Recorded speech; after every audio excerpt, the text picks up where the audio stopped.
Hello, and welcome. Not just to this video, but also to this channel. I'm Yugensho, an aspiring voice actor and singer. And I'm joined by Icefang. Hey there. Yep, I'm Icefang. I'm also an aspiring voice actor.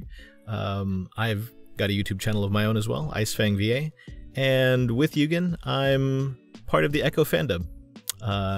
I'm doing the voice of Sam Myers. And I'll be portraying the main character, Chase Hunter. One of the coolest things about being part of the Echo fandom is we've had the opportunity to meet a lot of other people who are also fans of Echo and visual novels. And one of our castmates is Petrichor. Yes, Petrichor, who will not only be portraying everybody's favorite problematic Red Wolf Leo Alvarez in the fandub, but is also one of the two creators, along with Jackson, of the visual novel that we're going to be reading today, Labor of Love, from the May Wolf Game Jam. The premise for this one was kind of interesting. It sort of capitalized on that trope of My Wolf, so all of the submissions had to use that as their theme. And they provided a few sprites for people to use, if they didn't have artists. But basically, they all had to revolve around a love interest who is a wolf character.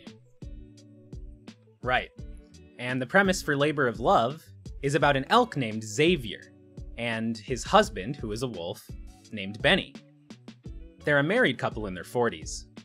Xavier is an author who's been dealing with a lot of writer's block recently, and when him and his husband go on a vacation, he finds some inopportune inspiration. Yeah, it's always funny seeing stories about authors having trouble being writers, thinking about that coming from the people who wrote the story itself. It's, of course, a pretty common trope, but you know what they say, write about what you know. But they pull it off well. It was a lot of fun, and I hope you all enjoy it and have as much fun with it as we did. Yeah, it was an absolute blast. Without further ado, please enjoy Icefang and I's read of Labor of Love by Petrichor and Jackson. Recording has begun. Nice. Welcome to Labor of Love by Petrichor and Jackson. Rainy Midwest Studios. All right. We haven't decided. Do you want to be the MC? We have no idea who anybody is. Okay. I could. Yeah. I can. It's hard for me to focus sometimes. Staring at the same bright light, devoid of creativity or emotion, just becomes too tedious, even as I force myself to thrust some creation upon it. Sometimes I get distracted. The temptation of a quick water break, watching a video online, seeing what other people are posting, it's the little things, a 10-minute reprieve from slaving over my keyboard. Sometimes the ideas escape me, brushing me, teasing me with their mere existence, only to be drawn into the maw with everything else, knowing I cannot hope to save them. Sometimes I type away fruitlessly. The words come out, but it doesn't resonate. I always felt corny saying click, but it's true in some ways, I suppose. Lurk around writing forums enough, and you often see one phrase parroted above all others. Just start writing whatever comes to mind. Normally great advice when your mind isn't being thrown against the block. It's the advice I've given so many times when prompted about my previous success, though that mantra, that method I've come to rely on, has only failed me this time. Now I'm stuck staring at a horrid blank canvas, the only sign of life being that damned blinking cursor, after I'd taken care to erase everything off of it. God, I fucking hate it. It wasn't too long ago that I'd see an empty page, a digital realm where thoughts become tangible through simple keystrokes, and get excited. I mean, who wouldn't? You're unbound by any past work, unburdened by a word count, by a page count. It's just you, your ideas, and a world of possibilities, all contained within a computer screen. Almost 6 months of staring at said empty page has killed whatever part of me felt excitement. It drowned that eagerness, that enthusiasm, in an endless white void. Fuck. The expletive comes out at a whisper. Fuck. A silent prayer to whichever cruel god permits such a thing as writer's block to exist to end my suffering. And if they won't do that, then maybe they can take pity on me and give me some damn inspiration. Please? Fuck. I throw my paws up, pushing away from my desk and away from that mocking screen. I want to pick up the laptop and fling it across the room, or punch the screen, or hell, even punch the wall behind it. The Leo moment. The Leo moment. I sigh. Loudly. Loud enough that it's more of a groan. Maybe when I was younger, I'd do something stupid like that. Instead, I let my arms drop back to my side. My eyes drift over to the clock on the computer's taskbar. Almost midnight. I've really been sitting here for 4 hours just staring at an empty page, haven't I? This feels like... Jackson, is this you? Was this the process?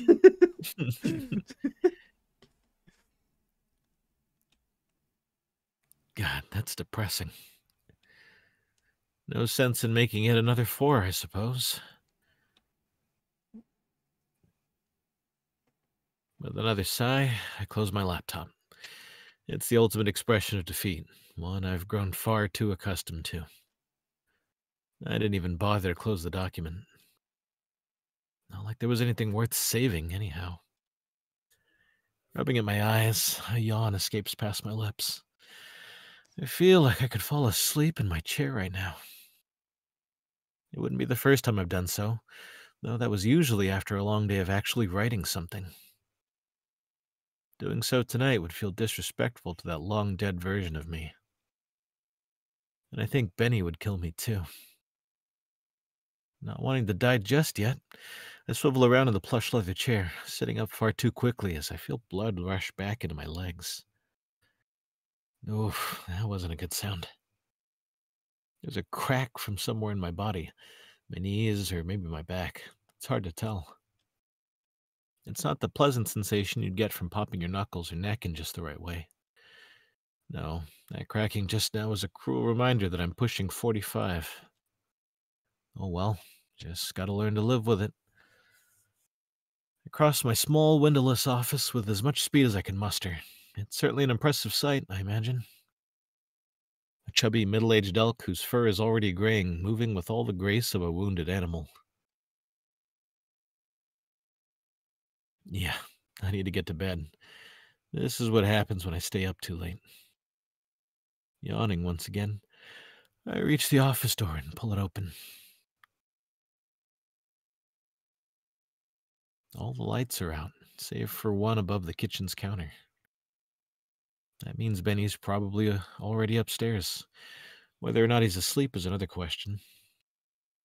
Back when I was actually writing pages upon pages of work, and I didn't fall asleep in my office, I'd stumble upstairs to find my wolf half awake, a paw resting on my side of the bed.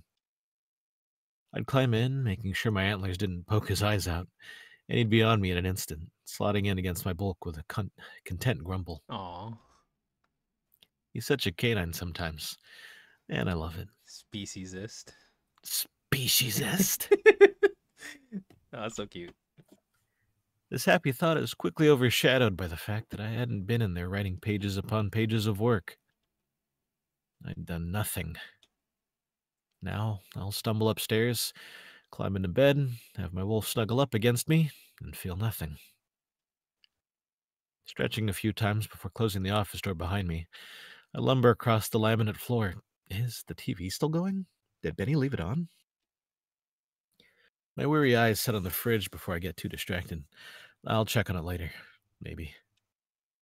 Drink first. Sitting and staring at a blank computer screen for 4 hours really makes you thirsty.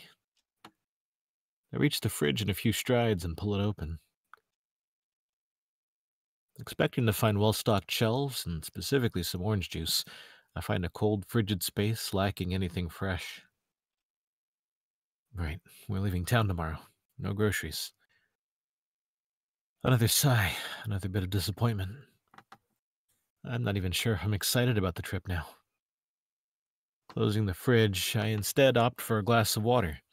It's better than nothing, and I down it in a few quick gulps. The used cup finds its home on the countertop, and I make my way towards the stairs, feeling a malaise settle over me like a heavy blanket. I don't even really look around the living room as I walk with my body operating on autopilot as it carries me towards the stairs. Just as I reach them, my ears flick once and then twice, a sound capturing their attention. It's the sound of rain on glass. A gentle tricker of pitter-patters before the heavens open up and release a downpour. Even as high up as we are in our downtown apartment, we can still watch the rainfall. It's a pleasant sight on most days, and though I'm not in the best of moods, my eyes are still drawn to the living room's windows. Again, my feet move on their own, following my eyes in their desire to watch the storm. A downpour indeed, but not a violent one. Water streaks down the glass in great waves, rain carried on a wailing wind. Some of the more severe storms would see the windows of the building rattle and creak as the elements test the structure, but right now it's standing firm. It permits me a mystifying view of the city below. The harsh LED lights and artificial neon are mere twinkles amidst a sea of black. An artificial night sky, all dancing and melting together within the water that cascades down the windows. It's like watching a movie. It's like watching a moving, abstract oil painting, or perhaps a watercolor one. The window, the canvas, a medium to reflect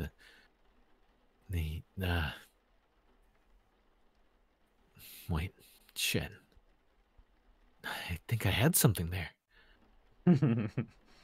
Fuck. I throw up my paws in exasperation before they rub over my eyes and snout. Another moment of inspiration, snapped up by some unseeable force. An invisible black hole that's been following me for months now. Only this one permits no idea to escape its gaping maw.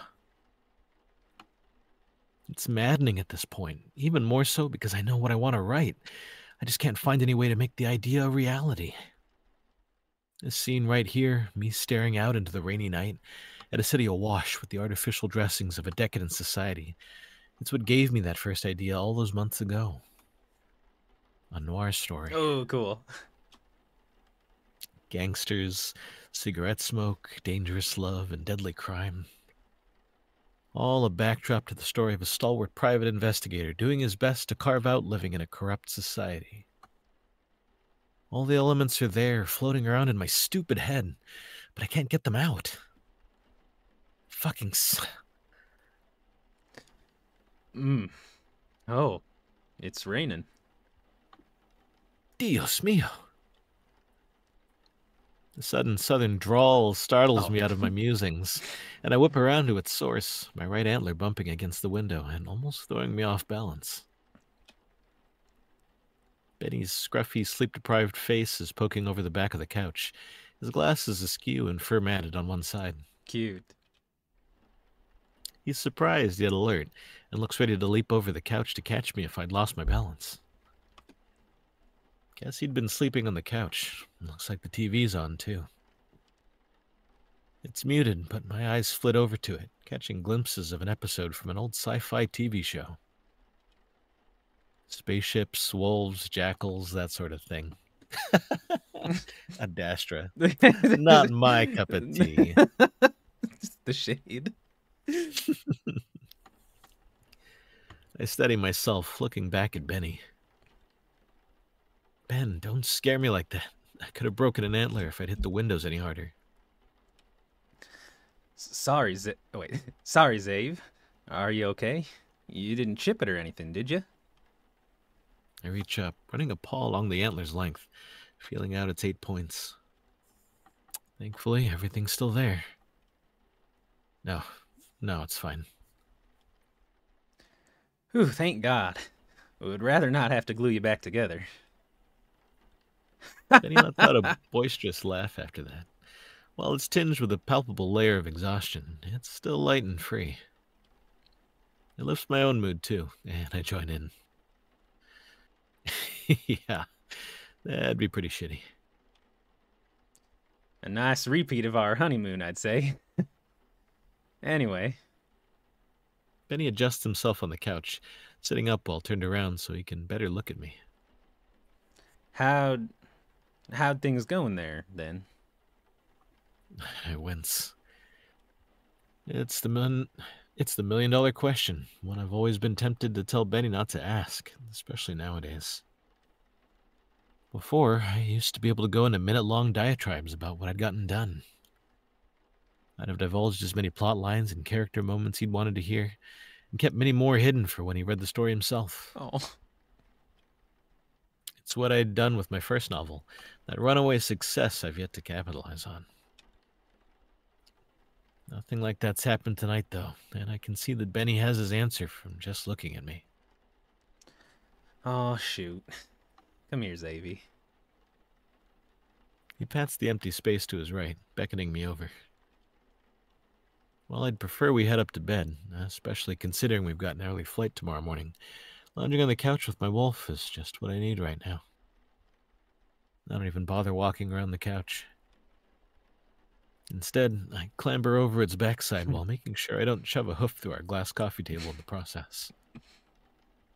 I sit down in the space Benny made for me, and for a split second, I slowly move to lean into him. And I remember the antlers. It's impossible to snuggle against Benny when I have them. That's a luxury I can afford only a few months out of the year. He still makes it work, though, and the minute my butt finds purchase against the plush fabric, he's on me. Soft furred arms wrap around my waist. Benny pulls himself in, or maybe he pulls me close. It's hard to tell with his strength sometimes. Either way, he finds his preferred spot with his legs locking mine in a loose vice grip, and his body pressing against mine as he nuzzles my chest. He rests his head against it with a content grumble. I, in turn, settle my chin against his head and wrap my own arms around his body, leaning back against the couch's armrest. The smell of his fur wash, still as strong as this morning, hits my nostrils immediately. Blueberry and vanilla, wrapped up in his natural scent. It provides an immediate relief. Sorry, Xavi. I shouldn't have asked that. I know it's been a tough few days for you. More like a tough few months. It's... The temptation to vent my frustrations is there. I know Benny would listen to them and maybe even offer some good advice. He is a world-class project manager, after all. That's why we've been living out in London for 5 years now. He has the uncanny ability to salvage even the most dire of situations and guide them through to completion. That's exactly what I need right now. Fine. I'd rather not talk about it. I don't want to ruin this moment, either. He's got enough on his plate as it is. Best to change the subject. We fly out tomorrow morning, right? That we do. And this time tomorrow, we'll be sleeping soundly in our luxury Venice hotel. Or dancing our brains out at a nightclub. Benny gives another hearty laugh. You hate nightclubs, hun. The crowds are stressful, yeah. But it's manageable with you around. He pushes into me at that, letting out another grumble as his right paw finds purchased against my left one with a gentle squeeze. Well, we won't have much time for that anyhow. Got that winery tour, the dinner, the concert, the museums, the architecture tour, the beach. There's a soft thumping against the couch as Benny continues on summarizing our trip's activities. His pup-like excitement is something I'll never get tired of, even after spending almost 25 years together. And he has a right to be excited. This whole weekend getaway is his brainchild. At the time, we billed it as a celebratory trip for the successful publication of my first novel. But work soon piled up for my wolf, and the summer months came and went. To say Benny was upset at not being able to make it work is an understatement. He'd come home and flop onto the couch, sometimes falling asleep for a few hours, sometimes just staring blankly at the ceiling. I hated seeing it, and had half a mind to lay into his boss for putting so much work on him. But he managed, far better than I have with my own work issues. And here we are again, on the cusp of the long-planned weekend getaway. Only now, I'm the one who's stressed out to the breaking point. I've not been able to write for months now. I'm stalled out and exhausted and just tired of it all. So much for trying to capitalize on my past success so I can actually start to contribute. Xavi, hon, you awake up there? What? Shit, I got lost in my thoughts. I looked down at Benny, finding his piercing yellow eyes focused on me. Sorry, I was just... Never mind. Yeah, and that all sounds like it'll keep us busy. I eke out a half-hearted, enthused chuckle. I've never been good at hiding my feelings. I'm very much a wear your heart on your sleeves kind of elk. It'll be nice to see some sun. I don't think I could take another cloudy day at this point. Right. Well, that's for damn sure. And we don't have to go do everything I scheduled. Half of it didn't even need a down payment, so we can flake as much as we want. I quirk a brow at that, smirk forming on my muzzle. You? Flake? Since when? Since right now, this is our vacation. Even though it's only 3 days and most of it's over the weekend, I ain't letting anything keep me from going with the flow. Only electronic device I'm bringing is my phone. No laptop. And if work calls me, I ain't picking up. Benny's had to work a few hours on the weekends for the past several months. Something to do with an ad campaign needing to get over the finish line. Hearing such a firm commitment from him does come as a surprise, though. Leaving poor Tucker to fend for himself? Benny scoffs at that, waving a paw lazily in the air. Bah, that kid's gonna do just fine without me. Besides, we're just about done with that damn project. I doubt he'll be getting a call this weekend. It's just gonna be me, you, and all Italy has to offer. At that, I angle my muzzle down some, planting a kiss on the top of Benny's head. He lets out a content grumble, nestling himself further against me. And who knows? Maybe this little old trip will be enough to get you out of this bout of writer's block. Some time off work always does me wonders. I frown at that. More unsolicited advice. I mean, it is good advice, but fuck, something about it just makes my fur bristle. Maybe it's because it sounds like Benny's been worried about me. He shouldn't have to be. He's got enough to be worried about without trying to manage a writer with an abysmal workflow. I catch Benny's piercing yellow gaze on me again. Right. Yeah. Another half-hearted laugh, another piss-poor deflection. I think it'll help, mate. My train of thought is unceremoniously cut off by a yawn. It's long and whining, and as I shift to stretch with it, I can hear Benny give one as well. We should head to bed. Gotta brave the airport tomorrow. Oh, you'll be just right, Xavi. You got the travel expert here. Wait, you got the travel expert here. You're right, though. Bedtime. Although... Suddenly, there's a paw reaching underneath my tank top, brushing against the fur on my belly and chest before creeping lower, stopping just near my waistband. You in the mood for a little pre-vacation fun? There's a tug on my waistband, his paw ready to dive in. I shiver at the sudden intimacy, welcoming it wholeheartedly for a moment before that wave of exhaustion and stress returns. It's a strange combination of emotions, and I don't like it. It kills any desire I might have had for some fun. Let's save it for the actual vacation, yeah. Goodness me, my majestic elk wants to do it on the beach then? That there's a scandalous idea. Benny does retract his paw, but not before a few more idle rubs and a kiss on my cheek. Oh. Perondo. There's a few more whacks against the couch from Benny's tail before he sits up, pushing himself onto the floor. He helps me up with the paw as well, pulling me in tight for another quick kiss. Only for you. And at that, we head up to bed together, my eyes drifting over to the window as we climb the stairs. That fleeting idea, this grand concept, it always heavy on my mind. It's out there somewhere. But maybe this vacation, its respite, would do me well. Aw, so cute. And maybe within it, I can find some inspiration. Being a travel expert can only help you so much against the ever-changing, impartial whims of airline travel. We got to the airport on time, but then had to wait almost half an hour in security.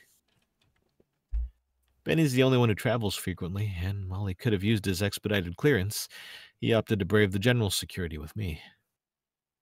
Thank God he did. I don't think I could have done it alone. I despise these kinds of crowds. Everyone's always pushing and shoving and yelling, and just thinking about it again is enough to flare my anxiety. Benny made it all the more manageable, though. We got through just fine, no forgotten passports, and were then met with a 4-hour delay thanks to mechanical issues. The age-old cry of the oppressor, according to Benny. Thankfully, once we boarded our flight, took our seats in business class, again, another benefit to Benny's frequent travel, everything's gone swimmingly. The flight, bumpy but manageable with some cheap in-house wine. Travel to the hotel? Delightful. I don't think I've ever met a more charismatic cab driver than Gio was. That man could talk himself into the Pentagon. The hotel itself? As luxurious as promised. It almost makes me wish we were spending more than a weekend. Sure, by the time we got there, it was almost the evening, but I'm trying not to let it bug me too much. Benny didn't seem all that bothered, though he's usually far better at hiding it than I am. Either way, we made it. We rented a Vespa from a local shop and motored into Venice proper for a casual dinner. Nothing too fancy. That'll be the night of the concert. And now, we're enjoying the perfect nightcap to the evening, a stroll through the canals of Venice. Save just in case. It like crashes or Sure. something. Oh, yeah. It's one of those scenes I've seen in all sorts of media. From it being described in books to showing up on the big screen, it's an iconic locale. Truthfully, it's not all that impressive. I mean, sure, the architecture is nice. Use of the waterways for travel is neat, especially considering when the city was first built. Revolutionary at the time, but now it's just another place in the world. And then there's the smell.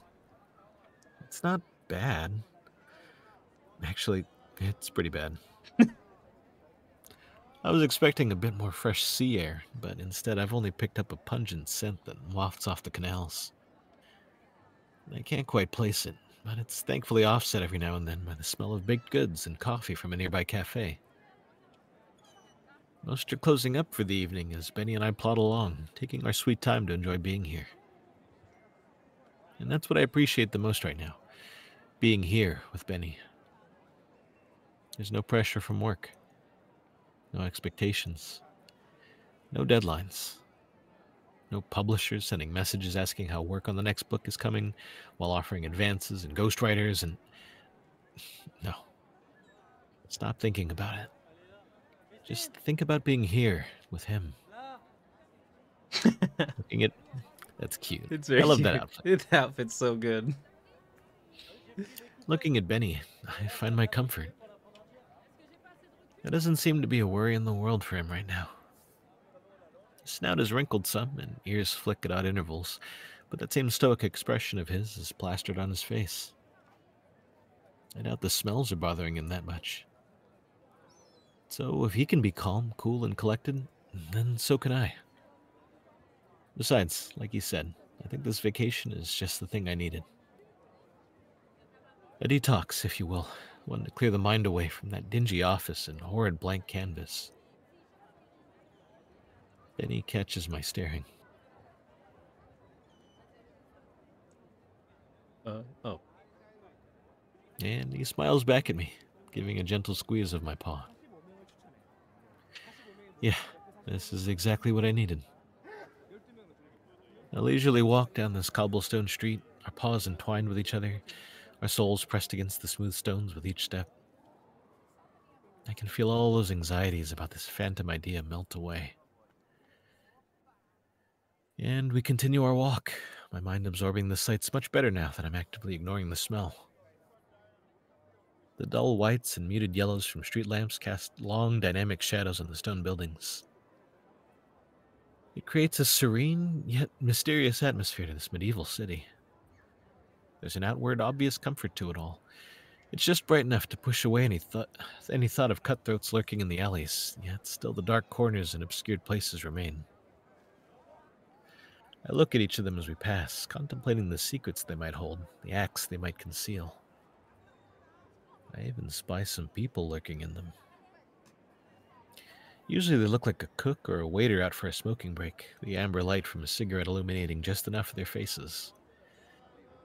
All are mournful yet contemplative as they find a brief respite. Within these idle observations, my mind begins to wander. It sets itself to a tune I can't quite place, some old jazz song I'd heard once upon a time. A fleeting memory that I can barely hear as we continue walking. But it is there, and it captivates me, enthralling me to its will as I walk along. Soft, mournful, contemplative, it evokes a feeling of longing and dread, yet is punctuated with hopefulness. It ebbs and flows like a spring breeze and bites like a winter chill. Suddenly, all these innocuous sights become all the more vivid. As figures lurking in the shadows on their smoke break become mysterious visages, each containing their own story just waiting to be explored. The few that walk past us become more characters in this unwritten story. They walk with purpose to some unknown destination, finding reason to continue on within the city. Even those long, inanimate shadows in the stone buildings begin to come alive. They begin to dance to this mystery tune and latch onto the ever-growing thought within my mind. The idea I've carried with me for months now. The idea I've desperately tried to capture. The noir story. Suddenly, a specter emerges from the shadows. A long trench coat, a fedora, nice shoes. Not so nice that he's a hoity-toity man. He's a working man. A man on a mission doing his best to exist in a corrupt, decadent society and perhaps find purpose. Steely-gazed with piercing yellow eyes. He's a wolf on the prowl, marching forward to the tune of this story, his fate unknown, but decidedly his to make. I look at the specter, this character my mind has created, and will him to have a face, to have form. Whoa! That's neat. Whoa, really cool. Benny slots effortlessly into his figure, and that's when it hits me. I'm inspired.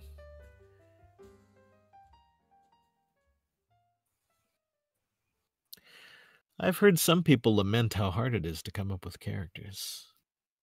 Admittedly, it can be a daunting task, especially when you're talking about the main character of the story. They're the person your reader will spend the most time with. Their thoughts, feelings, passions, strengths, weaknesses, mannerisms.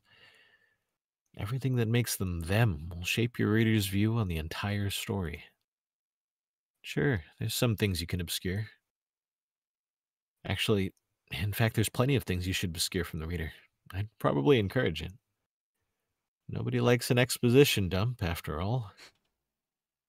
But finding that fine line to traverse, identifying what needs to be said about your character and what can be left unsaid, is the real trick. That's what I've been working on for the past hour or so. It's nice to finally feel productive, to not be watching the clock with eagle eyes.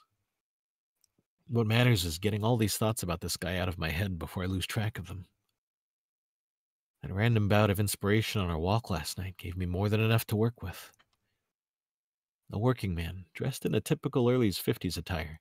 Fedora, long loose trench coat, suit, tie, and nice shoes. The titular PI of the story. Sam Hunt.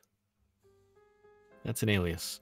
His real name's been obscured for his own safety, though he has revealed it on the rare occasion with those he trusts. Such occasions are few and far between for him, though. After all, when you're working against the Mafia in a post-World War II Italy, there's very few people you can trust. I might need to workshop the setting a bit more. I know very little about Italy, and absolutely nothing about what it was like after World War II. It doesn't seem like that much of a stretch to assume it was a chaotic, turbulent time period where criminal organizations like the Mafia could exert control. Definitely something to research more, just to be safe, and I make a few notes to do just that. Anyway, Sam.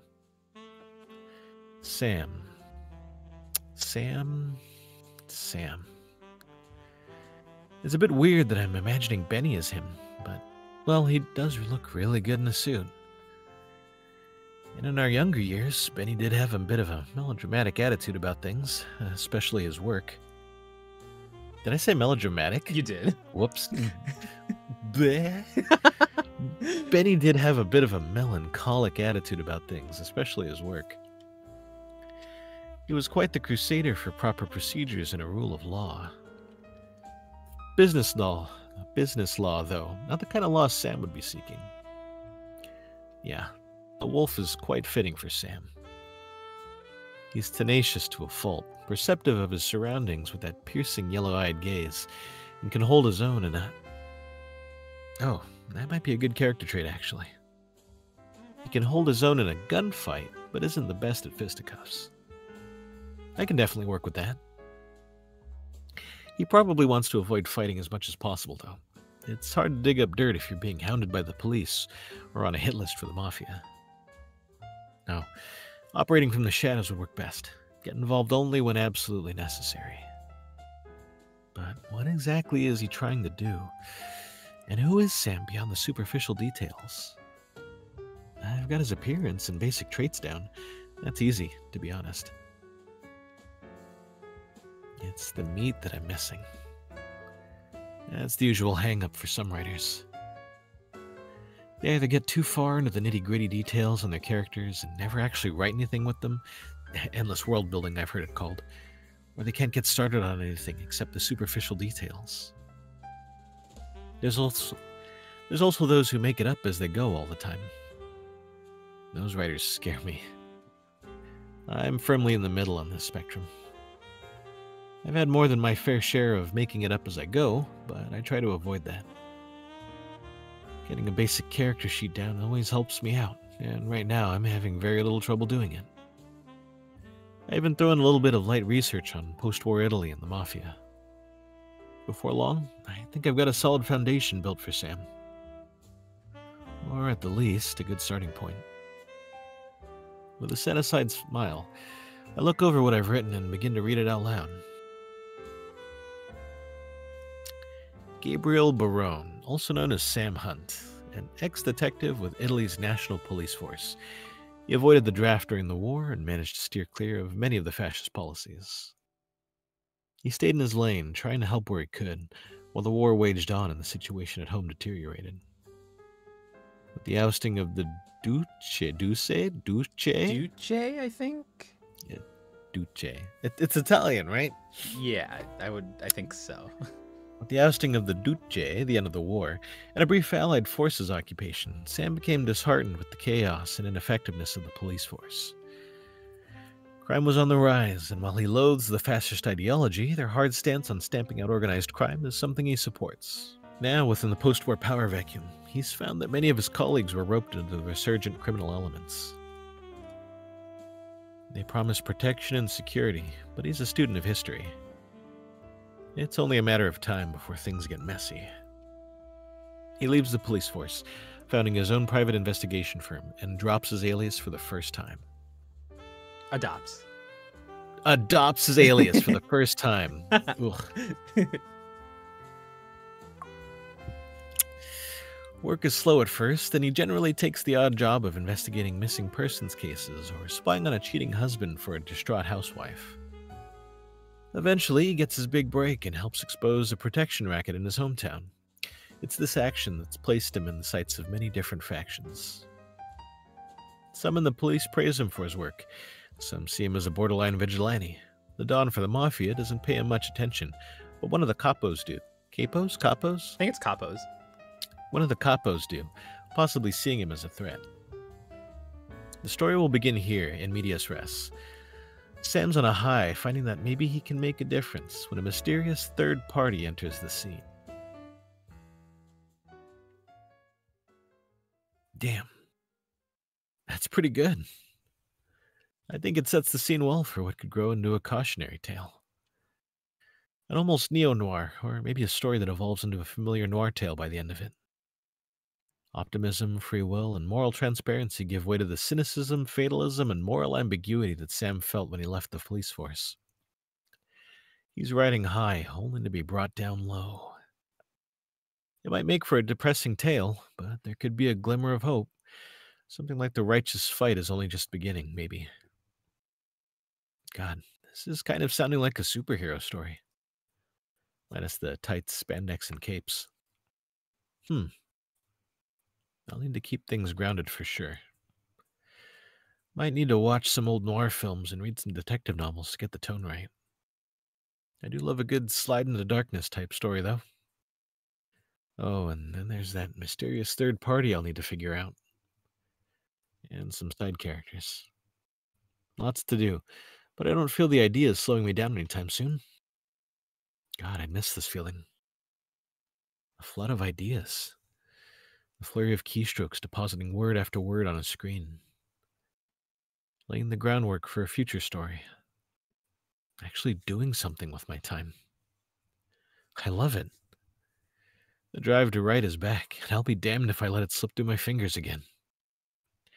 I've got to get everything down, capture every stray thought. I can organize it all later once I'm back home. Not bringing my laptop was a bit of a mistake, but thank God for smartphones. I keep tapping away, pinpointing more and more details for Sam's character and motivations. A tragic backstory, maybe? Some loss of a loved one to spur him on? Loss of a partner and forcing his desire to work alone? Possible ideas for the setting? It's all written alongside footnotes after footnote of research requirements. An unbridled wave of inspiration. I jump, the outside world flooding back in an instant. Cars and scooters passing by the open window. The chatter of pedestrians going about their day. And the droning sound of waves lapping against the shore. And my phone getting another text message. Shaking my head, I look at its notification bar, seeing that the messages are from Benny. Oh no, he stayed awake all night and now the inspiration to write is gonna start fucking with their plans to spend time On their together. vacation. That's so sad. No. No. Wait. Wait. Is he not in the room? A quick glance around confirms he isn't, so I open the messages, hoping they'll reveal where he's run off to. Big Ben. That's cute. Cute. Do you want to read the text Oh, messages? sorry, yeah. Hey, hun. Picked up some gelato for you. Are you coming down soon? Oh, shit. Fuck. Sorry. I look at the time in the corner of the phone. Just past noon. Benny went down to the beach 3 hours ago, and I said, God damn it. I said I'd be down there in an hour. Nice going, idiot. I can't believe I let time get away from me like that. Well, that's kind of a lie. I wouldn't have fallen asleep in my office so often if I could keep track of time and pace myself. I sigh and go to type out a response. New Speedo fits great, by the way. I belt out a laugh at that. Leave it to my wolf to send a text like that. The lightheartedness of it all washes away most of my guilt at having stayed up in the hotel for so long.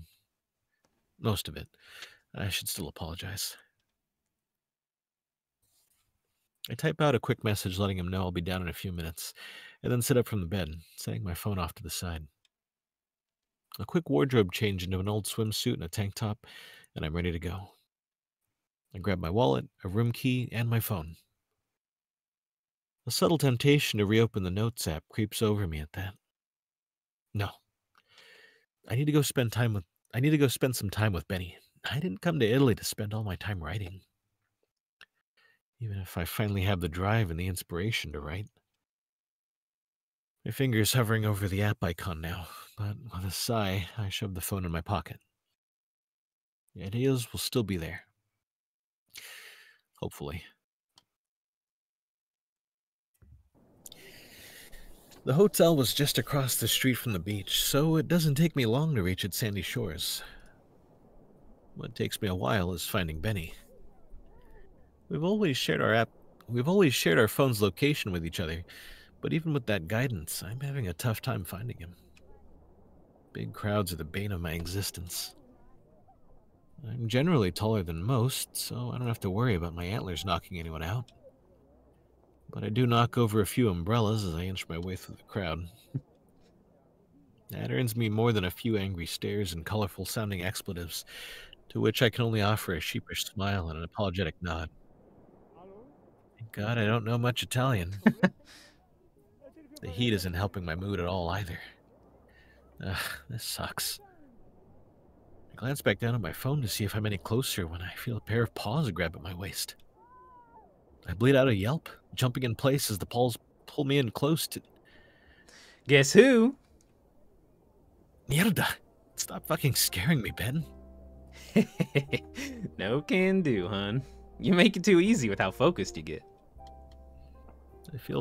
I feel Benny's muzzle come to rest on my shoulder. Ben me.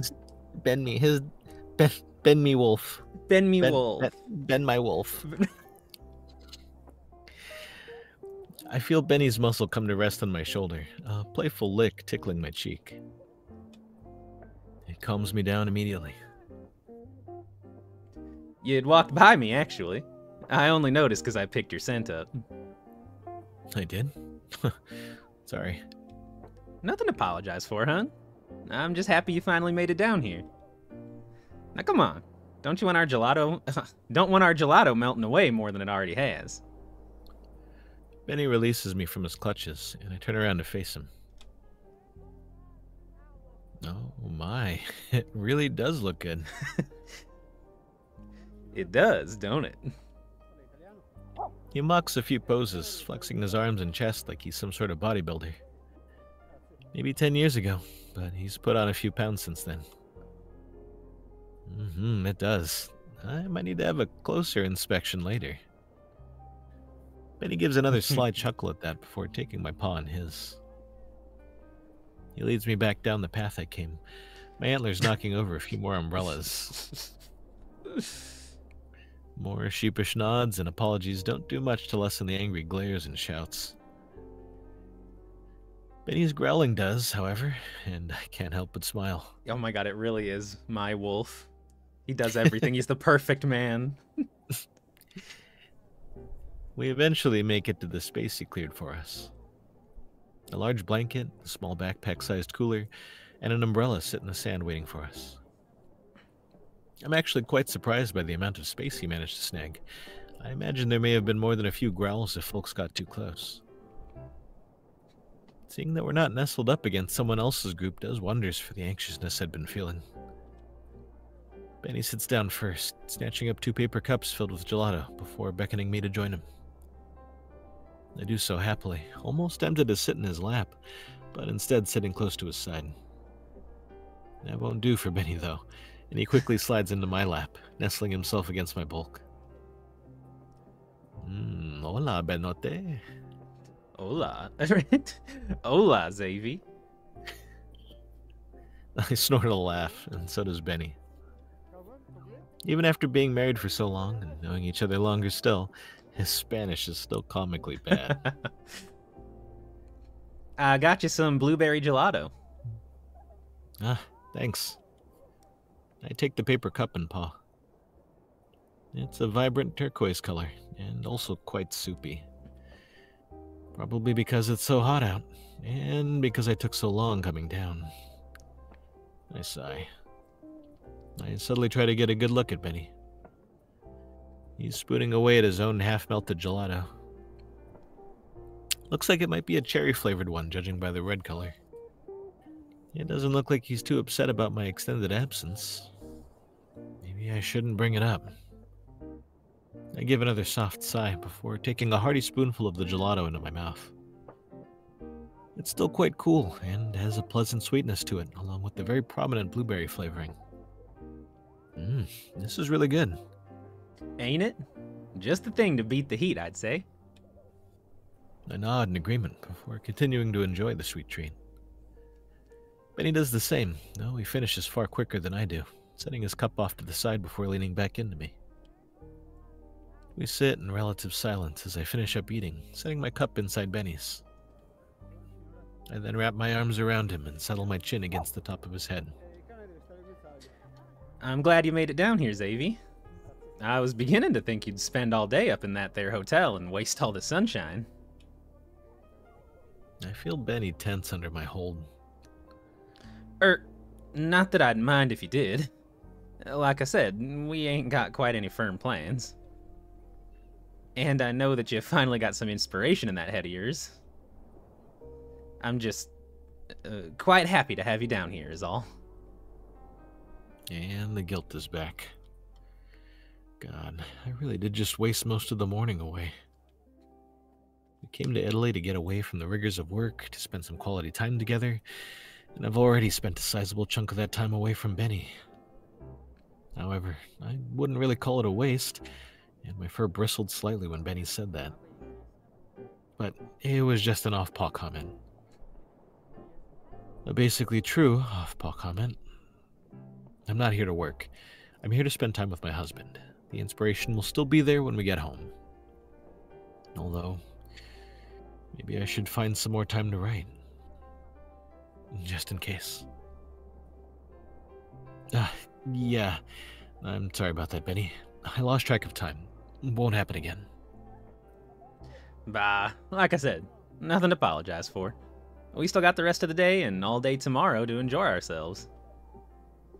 Plus that dinner and concert tomorrow night. I feel Benny's tail brush against my body. He's very excited for that event, even more than the winery tour later today and the walking tour tomorrow.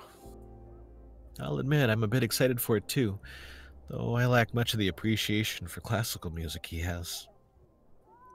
I'd take a night in with a good movie over a night in some dingy opera house any day. But it's an experience to check off the old bucket list. Can't wait. I plant a kiss on top of his head, eliciting a content growl from my wolf.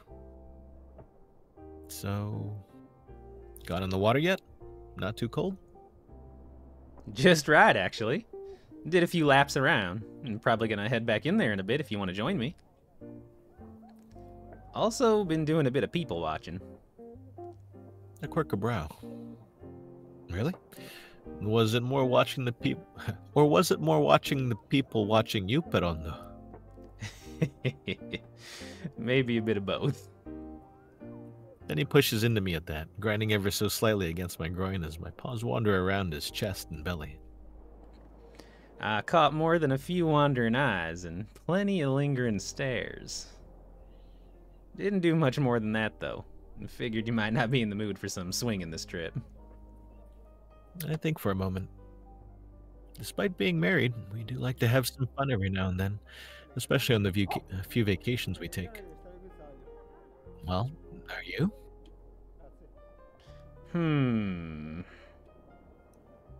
Nope. Only bone this dog's got a hankering for right now is that of his majestic elk. There's a playful growl from Benny, and some far less subtle grinding. My paws begin to move lower on their own, just reaching the bulge in his Speedo before I stop myself. Ah, wait a minute. We're in public. Benny eases up. Says the man who was just about to start giving me a paw job. I reply in a harsh whisper while trying to hide my smile and kill the laugh building in my throat. Not so loud. I'd rather not get fined for public indecency. Relax, Xavier.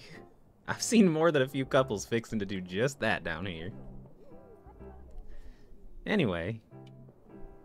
Benny sits up, turning in my lap ever so slightly, his yellow eyes settling on mine in an instant. What were you writing about up there anyhow? Must have been some good stuff to keep you occupied for close to 4 hours, and keep you up last night. Right, I did kind of lay in bed writing last night, too. Composing myself, I settle my paws on Benny's belly. Oh, you're gonna love it. I'm still running with that noir story idea I told you about a few months ago. Well, it was more of a hint of an idea back then. Anyways, yeah, noir story. Picture this. Mafia criminal drama set in Italy meets the hard-boiled detective romps normally set in New York City. Kind of a mix of things, taking the grimy underbelly of a resurgent criminal element and setting it against the backdrop of an idyllic Italian town. Ooh, I quite like a good noir story. Mystery, crime, deep themes. Whenabouts are you setting it? I'm thinking early 50s. Ooh, tough time period to deal with, I'd say. You better get that research going. I laugh. That's for sure. But it'll be a nice departure from what I'd written before. From folk horror to noir. That there's definitely a shift, hun. What, don't think I can handle it? I playfully poke at Benny's belly, eliciting a sharp laugh from my wolf. Far from it. Variety's the spice of life, as my ma used to say. Besides, I remember in college you used to write about anything and everything. Science fiction one day, non-fiction the next. I definitely earned that bipolar writer moniker. Another laugh shared between us before I continue on. I continued to talk Benny's ear off for the next few hours. We paused a few times to go take a dip in the ocean or walk the beach. But every chance I get, I'll go right back to talking about the story. It's really helping me contextualize some details, and I even pull my phone out a few times in the middle of talking to take some notes. Benny doesn't seem to mind at all. In fact, he's been extremely attentive throughout my rambling. He's asking questions, making pointed comments, and even offering some ideas of his own. Oh, so sweet. I'm not surprised, of course. He's always taken great interest in my writing projects. It's how we'd first met, actually. I, a dorky, unkempt literature major, would frequent the same coffee shop as Benny, the strapping business major. Out of the blue, he struck up a conversation with me, asking the age-old question that many writers loathe to answer in public. What are you writing about? I love it. He was so disarming and genuinely interested that I could not answer him.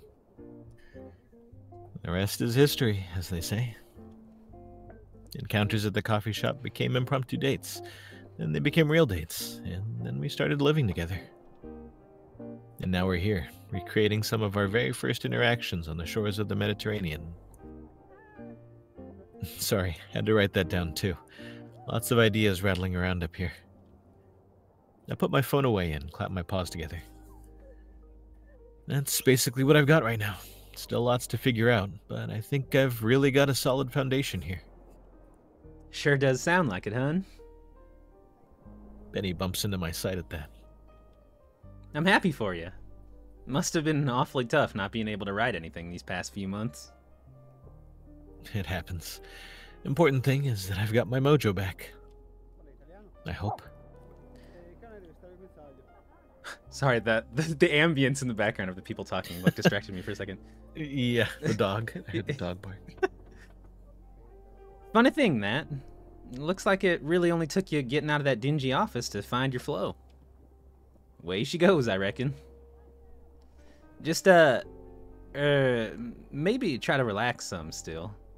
Those ideas will be around when you get back. Again, my fur bristles, and I think Benny notices. I shrug it off with a laugh, however. Yeah, definitely. Don't worry, Benote. I'm still in vacation mode. Benny regards me for a split second before leaning against my side once again, seeming to accept my answer. In truth, I'm fucking terrified. I finally have the inspiration I need to work, yet it could all be snapped away from me in an instant.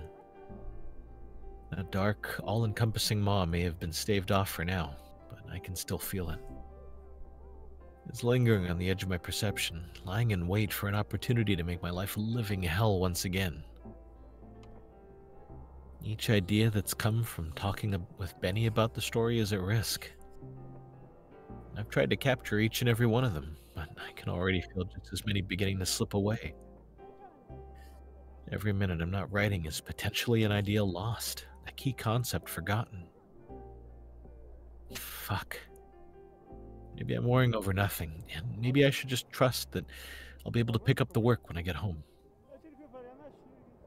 No, no way. That's not a risk I'm willing to take. I'm sure Benny won't mind if I sneak in a few more writing sessions during the trip.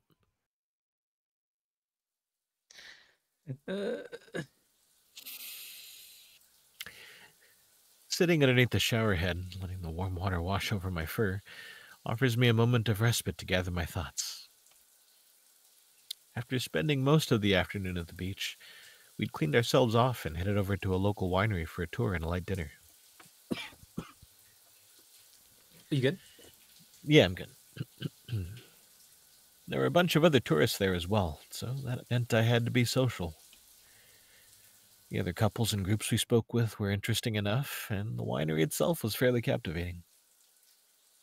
But it was too damned hard to focus sometimes, partly because of the crowd and partly because of another sudden burst of inspiration. When I did manage to find some alone time, it was because I needed to get some air. I had reached my limit with the crowd. Benny's always been accommodating to that little quirk of mine. And thankfully, I was able to make use of this brief break to take some notes. I'd also kept a better track of time and made it back inside before Benny came looking for me. Again, I don't think he'd really be bothered if I was out there taking notes and photos of a potential setting for the story. He knows how important this is to me. The rest of the night went great. We'd made it back to the hotel, and after staying up another hour or two, Benny dragged me into bed for some more active stress release.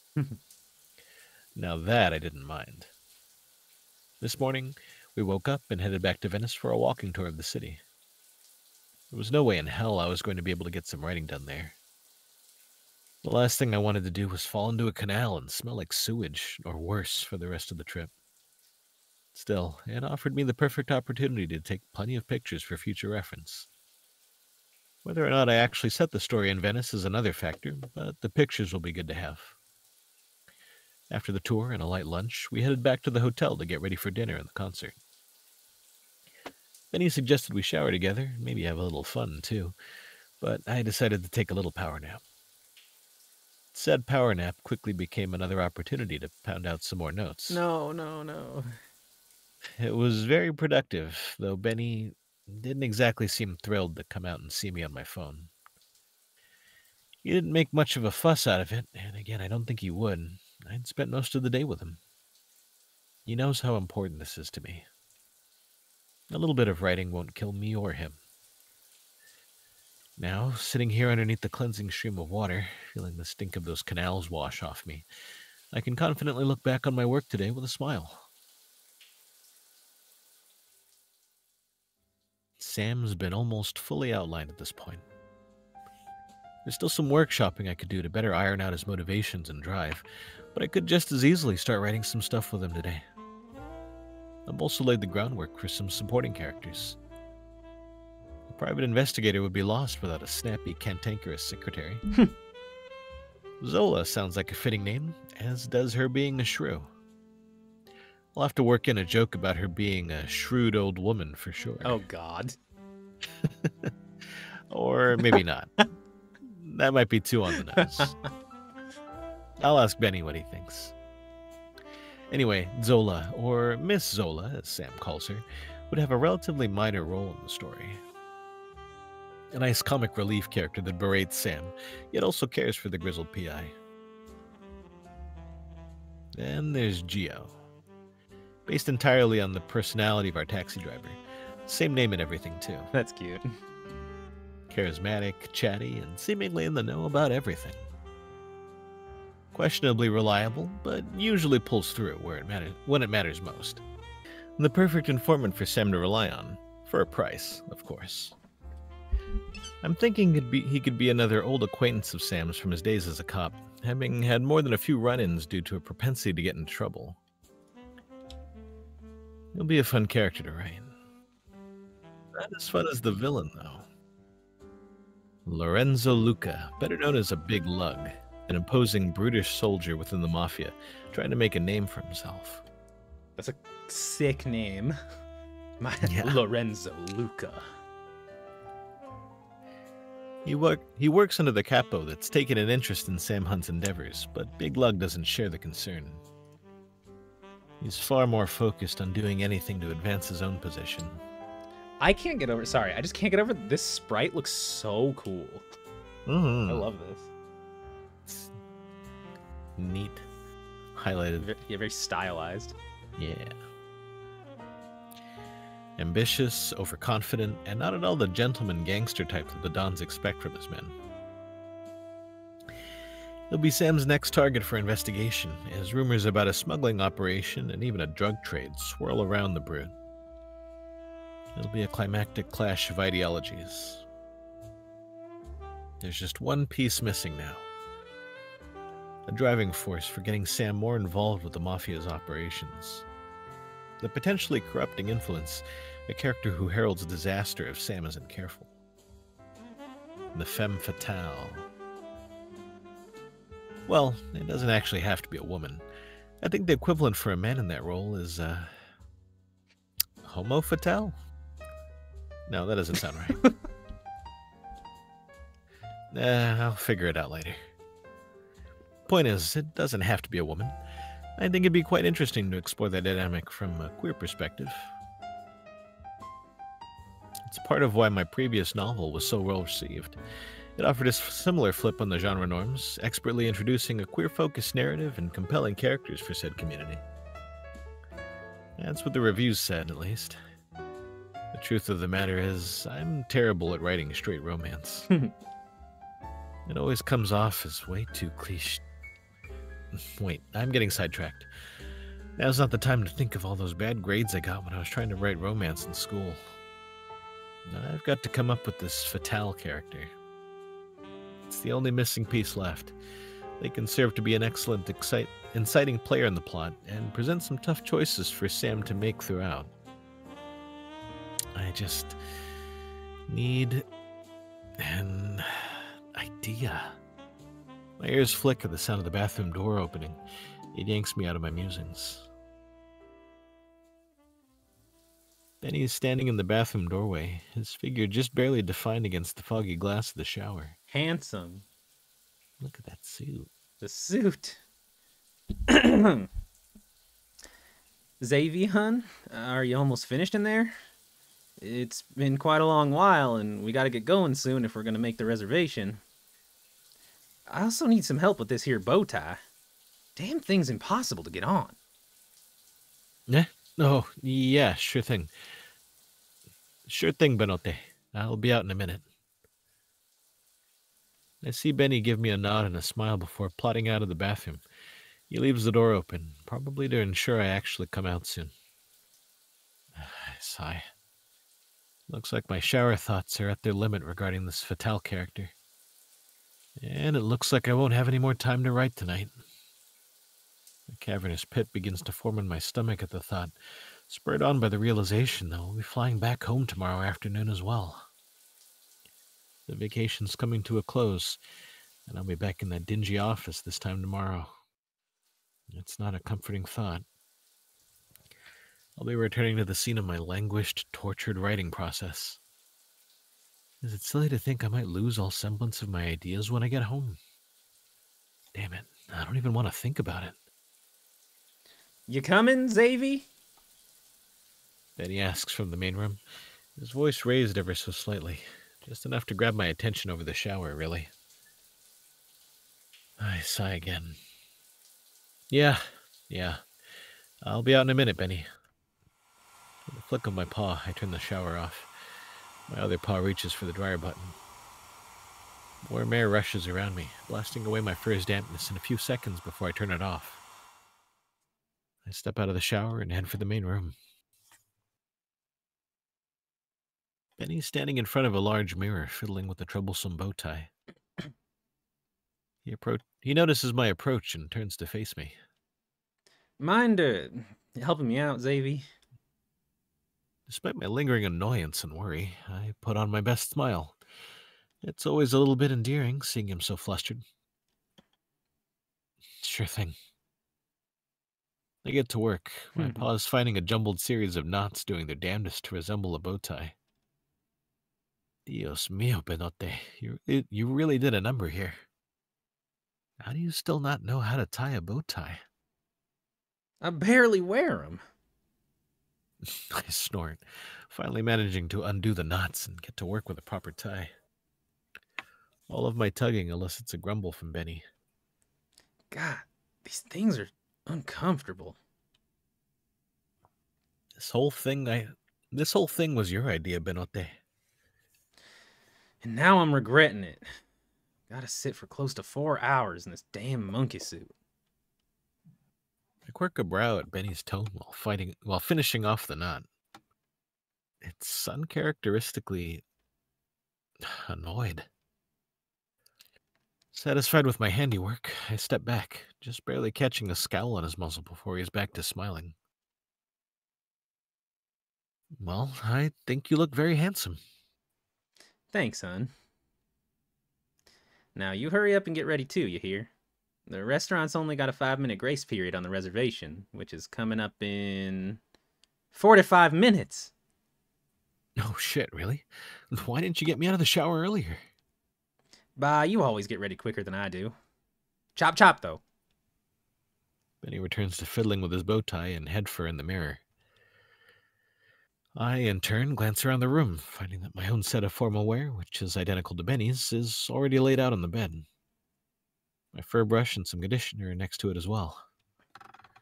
Thanks, Benote. I hear a quick, satisfied from Benny as he continues to adjust his attire. Good.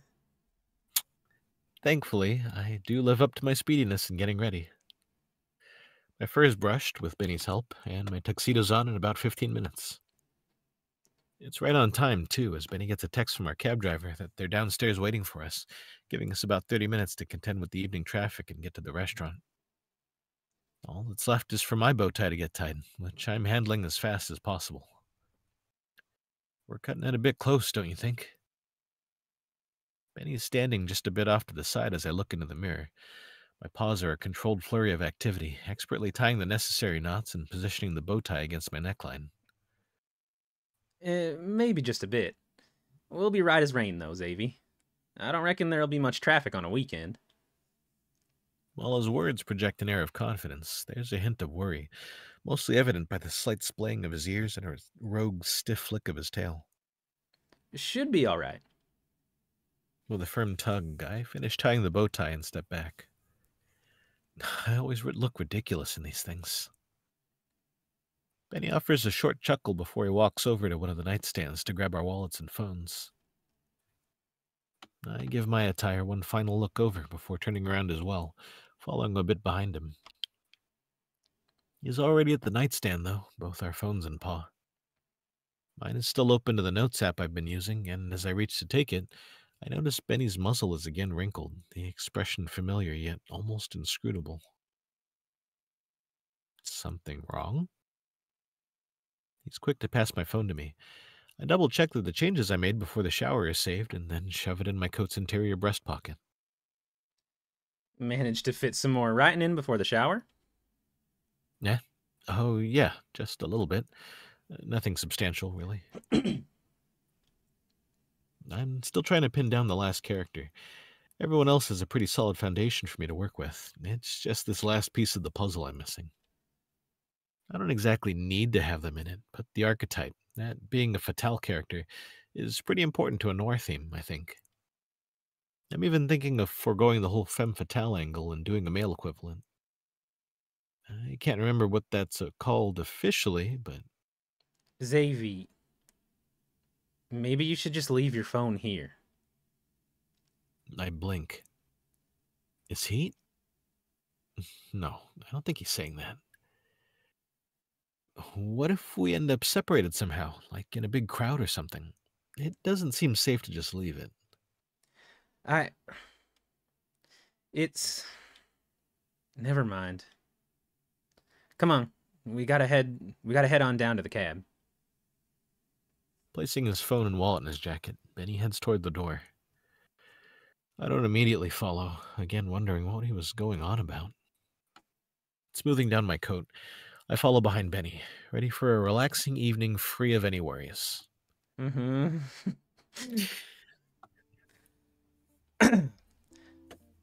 Oh, Xavi, you gotta try this caprese salad. Benny's already heaping another serving of the tomato and cheese appetizer, disregarding the piece I already have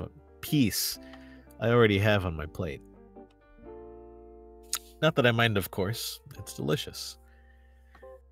Thanks, Benote. Benny nudges me slightly at that. I nudge him back before turning my attention back to the bountiful selection of appetizers we'd chosen. It's a veritable feast, and I doubt we're going to eat all of it. It's only the antipasto course, too. We've still got the main dishes to get through, and some dessert. To top it all off, a few of the dishes came complimentary from the restaurant. It's the least they could do, considering the issues we'd encountered once we arrived. Our on-time arrival was met with an almost 30-minute wait, despite having booked the reservation a few months in advance. There really didn't seem to be a singular issue spurring the wait on. Benny was less than enthused about it, but as is typical of him, he didn't so much as raise his voice. There was plenty of death glares, though, which was surprising.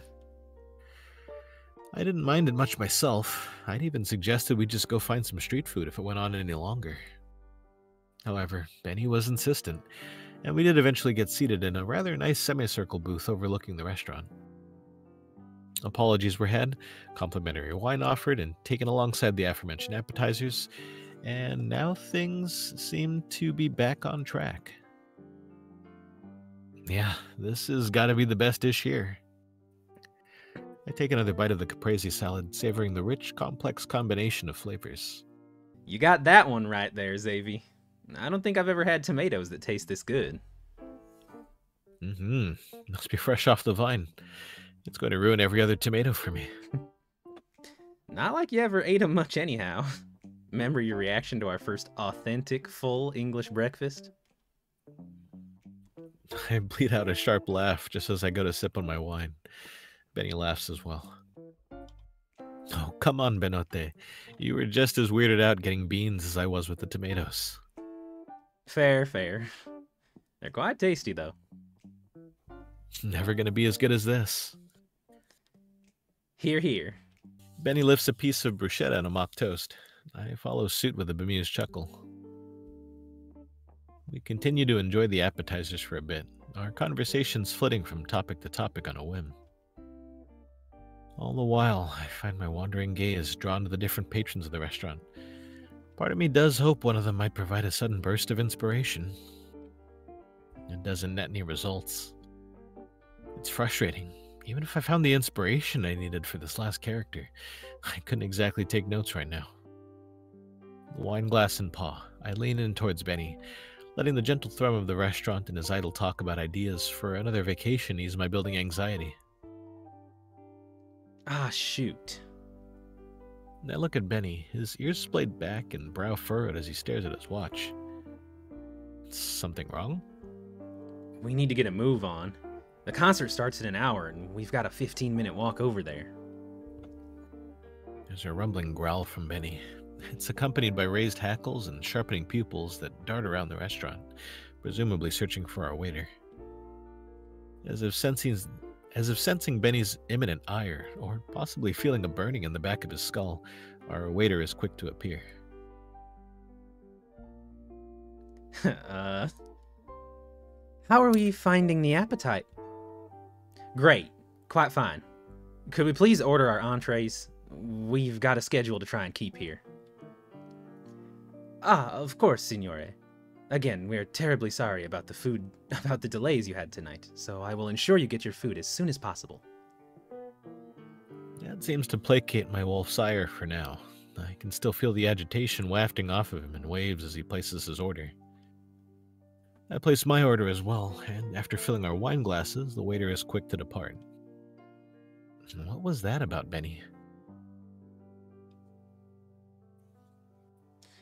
Nothing. Just anxious is all. You know me and my schedules. I'm starting to think something might be bothering Benny. But before I can be more direct in my questioning, the ringing of my phone draws my attention. I pull it out of my coat jacket, which is resting on the plush booth seating to my left, and glance at the screen. Lucilla's calling? What's she want? Only one way to find out. Or you could just not answer. You know she rarely calls me out of the blue, Benny. I begin to shimmy out of the booth, taking care not to disturb the table too much. The furrowed brow and wrinkled muzzle from a half-formed sentence informs me that Benny might want to object, but I give him a quick, soft smile. Oh, because of the line he said earlier where Benny was like, if work calls, I'm not gonna answer. Yeah. So, oof. Yeah. I'll be back in a flash, Benote. That does seem to placate Benny, if just a bit. I still get an odd feeling of tenseness from him, but maybe I can just chalk it up to the whole debacle around getting seated. It did almost derail the evening. Oh, right, my phone. I press a finger to the accept call button and hold it up to my ears, making my way out of the restaurant as carefully as possible. The slide transition? I don't think that's happened the rest of the VN, right? Yeah. That was funny. Remember, it's probably nothing to worry about. Yes, I'm sure. Please, just try to relax, okay? Derek's a smart kid. He'll be fine. Happy to do so if he wants. Okay, love you too. Yep, bye-bye. Thank God, the dial tone. I glanced down at my phone. That had to be the longest 15-minute phone call of my life. I love my sister to death, but good Lord, does she get worked up over the weirdest things sometimes. And why call me about her kid, her 21-year-old kid, failing some writing assignment for college? I mean, I'm always happy to help my nephew, but if he wants me to tutor him, he should ask me, not have his mom do it. I snorted out a laugh and leaned against the street lamp. I'll still send the kid a text offering to proofread his future assignments. It's the least I can do for my nephew. Oh, A no. flurry of fingers and haptic feedback signals the text been sent, and I pocket my phone. Right, I should probably head back inside. I do chance a quick glance around the narrow medieval street, hoping to find some glimmer of inspiration within the dark alleyways and dynamic shadows. Yet none comes. Not like our first night here, and not like at the winery. A pit forms in my stomach. It feels like I might throw up for just a split second before I steady myself. I'm not just going to lose all this motivation and drive out of the blue. I can't. I won't. I take a sharp breath in, and then breathe out. It doesn't do much. Híjole. I draw my paws down my face, letting out an audible groan, and head back inside. Sorry, Benote. That took way longer than I thought it would. Oh, you know how Lucia can get sometimes. I slid back into the booth, noticing our entrees had been brought out. It doesn't even look like Benny's touched his meal yet. He's twirling the pasta dish, squidding something or other around on his fork before he locks eyes with me. You certainly took your time with it. Food's gone cold. That uncharacteristically annoyed tone is back. It's much sharper now. Well, you could have started without me. There's a pause. His snout wrinkles, lips parting to speak, but nothing comes out. Instead, he starts to eat, and I do the same. The food's not cold, thankfully, but it is lukewarm. I guess our waiter hadn't been lying when he said he'd got the food out quickly. You weren't out there working, were you? I lurched forward slightly. It's a bits of pasta catching in the back of my throat before I managed to swallow. Benny, you know Lucia called me. What'd she call about? Something about Derek doing poorly in his writing classes and wanting some tutoring, but being too scared to call me and ask. And then some tangents about other stuff. It kind of blurred together. You know how she gets. Okay. Benny snorts at that. It's not an amused snort, though. Okay, what's wrong? I set my fork down and shifted in the booth, facing him as directly as I can manage. You couldn't have just not answered and sent her a text saying you're busy? This was an expensive dinner that we've barely gotten to enjoy together, Xavier. Not to mention you've sat down to work more than once today. It's our last night before we head home. Least you could do is be attentive. That's unfair, Benny. It's not my fault these people had some seating issues or whatever the hell was going on. Besides, I've only sat down to write like twice today. I was attentive this whole morning. But you still spent quite a few hours off in your own little world. My fur bristles. Is that what this is about? Me finally being able to write again? Excuse me for not being able to control when I get an idea. You can certainly control when you act on it. Says the wolf who hasn't had a free weekend since this vacation.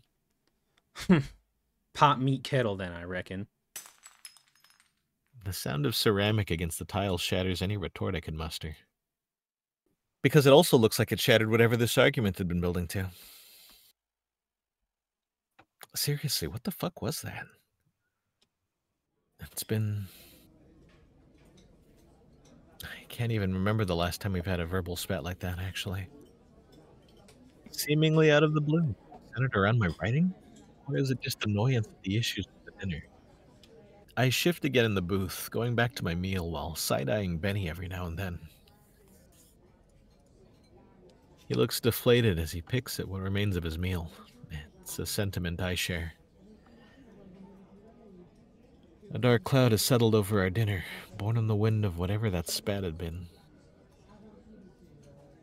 Benny's made no mention to being annoyed at my writing before now, though in hindsight, I do recall more than a few rogue glances and stray huffs, especially after his shower today. And during the past 2 evenings when I've stayed up late. Shit. Maybe he is upset about that. I mean, he must know how important it is for me, how elated I am to have my mojo back. Hell, I told him as much on the beach. My fur bristles again, snout curling into a dejected snarl, but I quickly settle down as the waiter comes back with our check. Benny must have called for it while I was ruminating.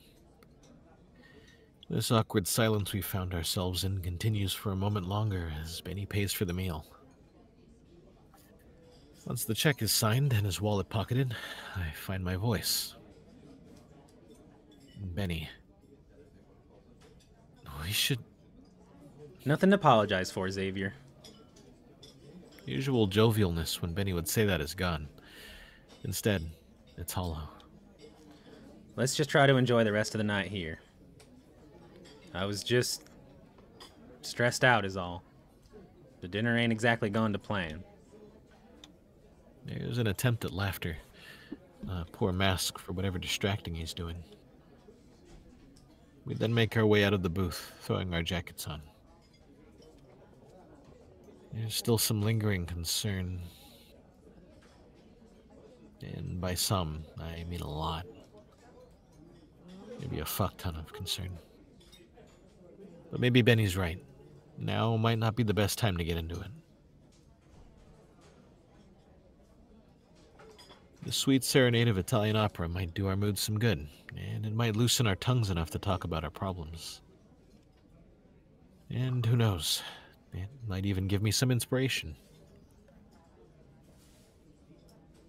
No more writing tonight, though. I don't want to upset Benny more than I already have.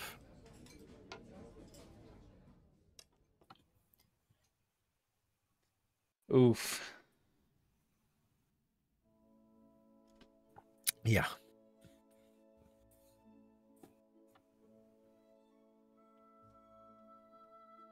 I don't think this concert is going to salvage our mood. Not mine, at least. It's great music, very pleasing to the ears and expertly orchestrated, but, well,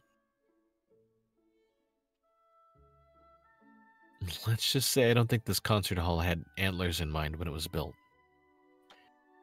We'd done our best to select a pair of seats that'd be unobtrusive while also not sticking us in the nosebleeds, and yet, sure enough, I'm still obstructing the view of at least 4 people behind me. I'd asked them if it'd be a problem before the show started, and they assured me it wouldn't, but I can't shake the feeling of their eyes drilling into the back of my skull. Silent, judgmental stares. Something I should be used to, and something Benny says I shouldn't be bothered by. I mean, fuck, I'm an adult. I've had to live with these damn things for almost 4 decades. There's also more than a few other antler-bearing folks in the theater, too. And yet, I'm still bothered by the idea that I might be bothering other people with them. It's hard not to feel like I am when we have to jump through so many hoops because of them. Just don't dwell on it. Focus on the music instead.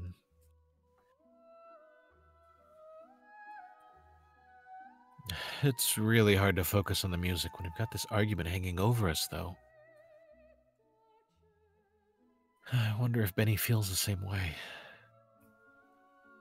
We've barely spoken more than a few words to each other since we left the restaurant, and we've looked at each other even less. Looking his way reveals no new information as to his mood. As stoic as ever. Maybe we should hash things out during the intermission.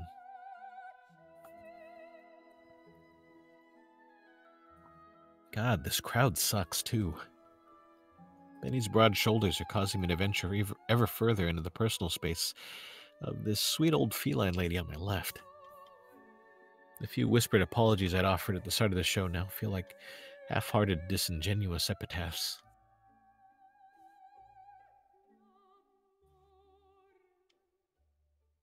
I chance a glance behind me. Maybe my mind's playing tricks on me, but I swear I see the angry eyes of some portly bear flit back to the singer on stage. Please, just stop staring. It's not going to make me magically shed my antlers.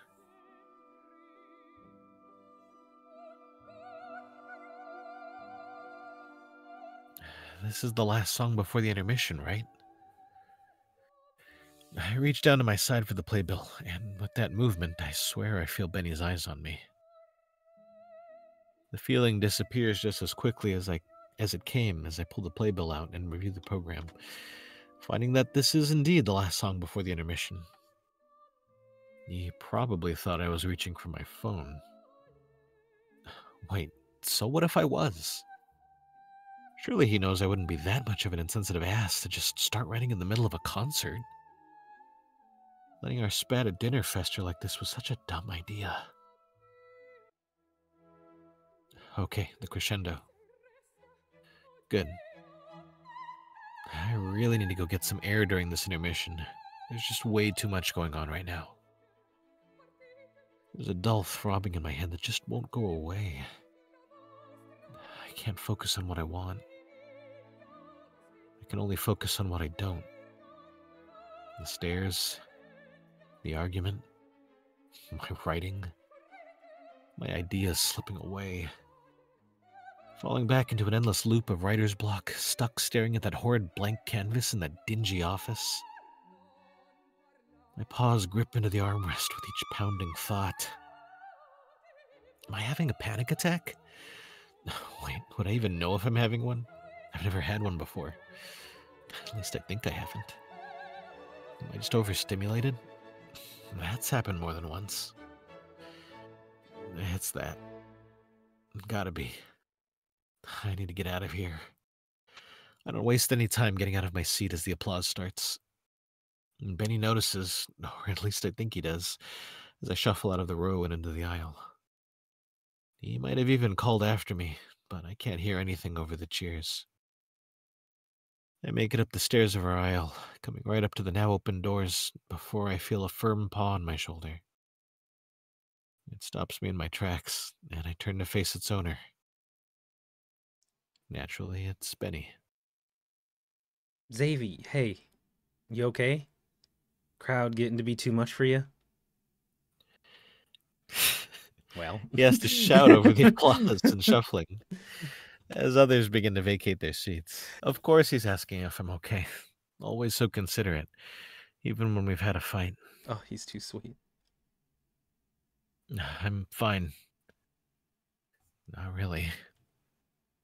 I'm just gonna go get some air. I need to talk about what happened at dinner.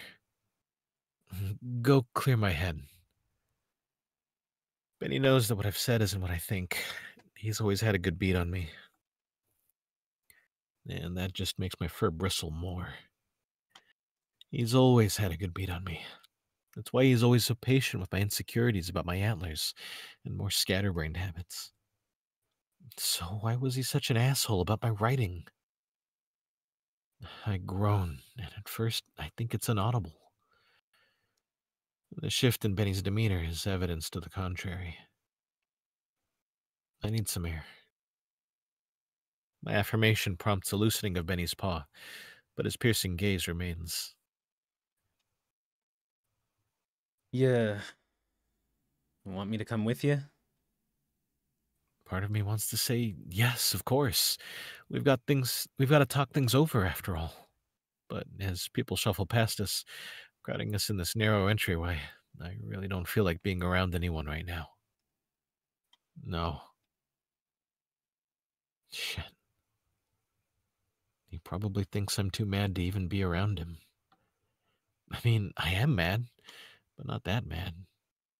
Sorry, I just want to clear my head, is all. It was getting a bit overwhelming in there. Those seats weren't exactly comfortable, you know. My half-hearted attempt at humor seems to land as I see Benny's snout wrinkle in a snort. It's not the same boisterous attention-drawing laugh as I'm used to, though. All right. Well, I'll snag us some coffee. Gotta stay awake for the rest of the show, don't we? With Benny's smile, I find my own comes easy. Yeah, sure. Thanks, Spinote. Benny's tail wags gently at that, and it makes me think for just a moment that all's well. In fact, it might very well be. That spat at dinner was just that, a spat. Nothing we should dwell on. We should still talk, but it can wait a bit longer. The warm night air is a welcome respite from the stuffy concert hall. It immediately clears that dull throbbing from my head. The smell, both that of the nearby canals and the plum of cigarette smoke from the smoking area I'd Wait. wandered into, is less welcome. I shuffle past those patrons enjoying their vices and find some respite more towards the front of the grand old building. The plaza it occupies is quiet. Only a few people walk its stone streets, some together, some separate, all heading off to unknown destinations. With a sigh of relief, I find purchase against a lamppost. I've got about 15 minutes before I need to head back in. The intermission is only 20 minutes long, and that coffee Benny mentioned sounds heavenly right now. A yawn escapes my lips. Yeah, I could really use some. Glancing around the plaza again, I don't find any more wayward souls like myself. It's just me and my thoughts, which isn't exactly an ideal combination. All those fears and anxieties are still rolling around my mind, but at least out here, in the wide open space, I can better ignore them. Oh, shit. Oh, what voice should I do? Sexy. Okay. Rough night. I jump up from the lamppost, ears perked up and eyes flitting over to the source of this sudden voice. Leaning against the side of a nearby building is a sharply dressed fox. Sharply might be an understatement, actually. Underneath the soft, warm glow of the lamppost, their clothing is immaculate, the most striking piece a vibrant green vest that shimmers in the light, playing against their distinctive red and white fur. Such an intriguing sight is immediately enough to calm my nerves, though I can still feel my startled heart pounding in my ears. Sorry about the scare, signore. A sly smirk spreads on his lips, his voice rolling past them in a light Italian accent. Oh, I don't know if I can do it, but I think it was okay. No, sorry, you're fine. I just didn't see you there. And yeah, I guess you could say that. That sly smirk relaxes into a soft smile as the fox sits up from his perch against the wall. He saunters over my way, still keeping a good distance between us. here for the show then?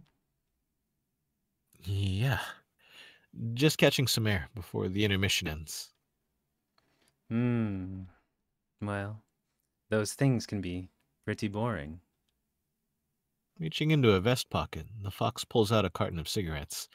He taps it once, then twice against his paw, and pulls one out. Got a light? Even Definitely though not I a know I gun. don't, I still pat my pockets down before shrugging apologetically. No, sorry, I don't smoke.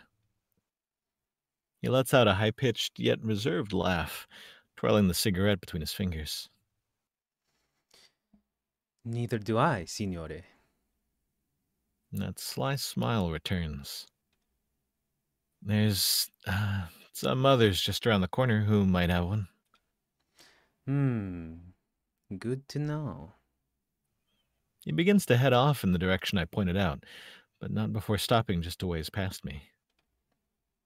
My eyes meet his brilliant green ones, and he offers a courteous nod. Night's still young, caro mio. Chin up. And at that, he's gone. My eyes linger on him, and in his stride, I notice a confident swagger I've never seen before.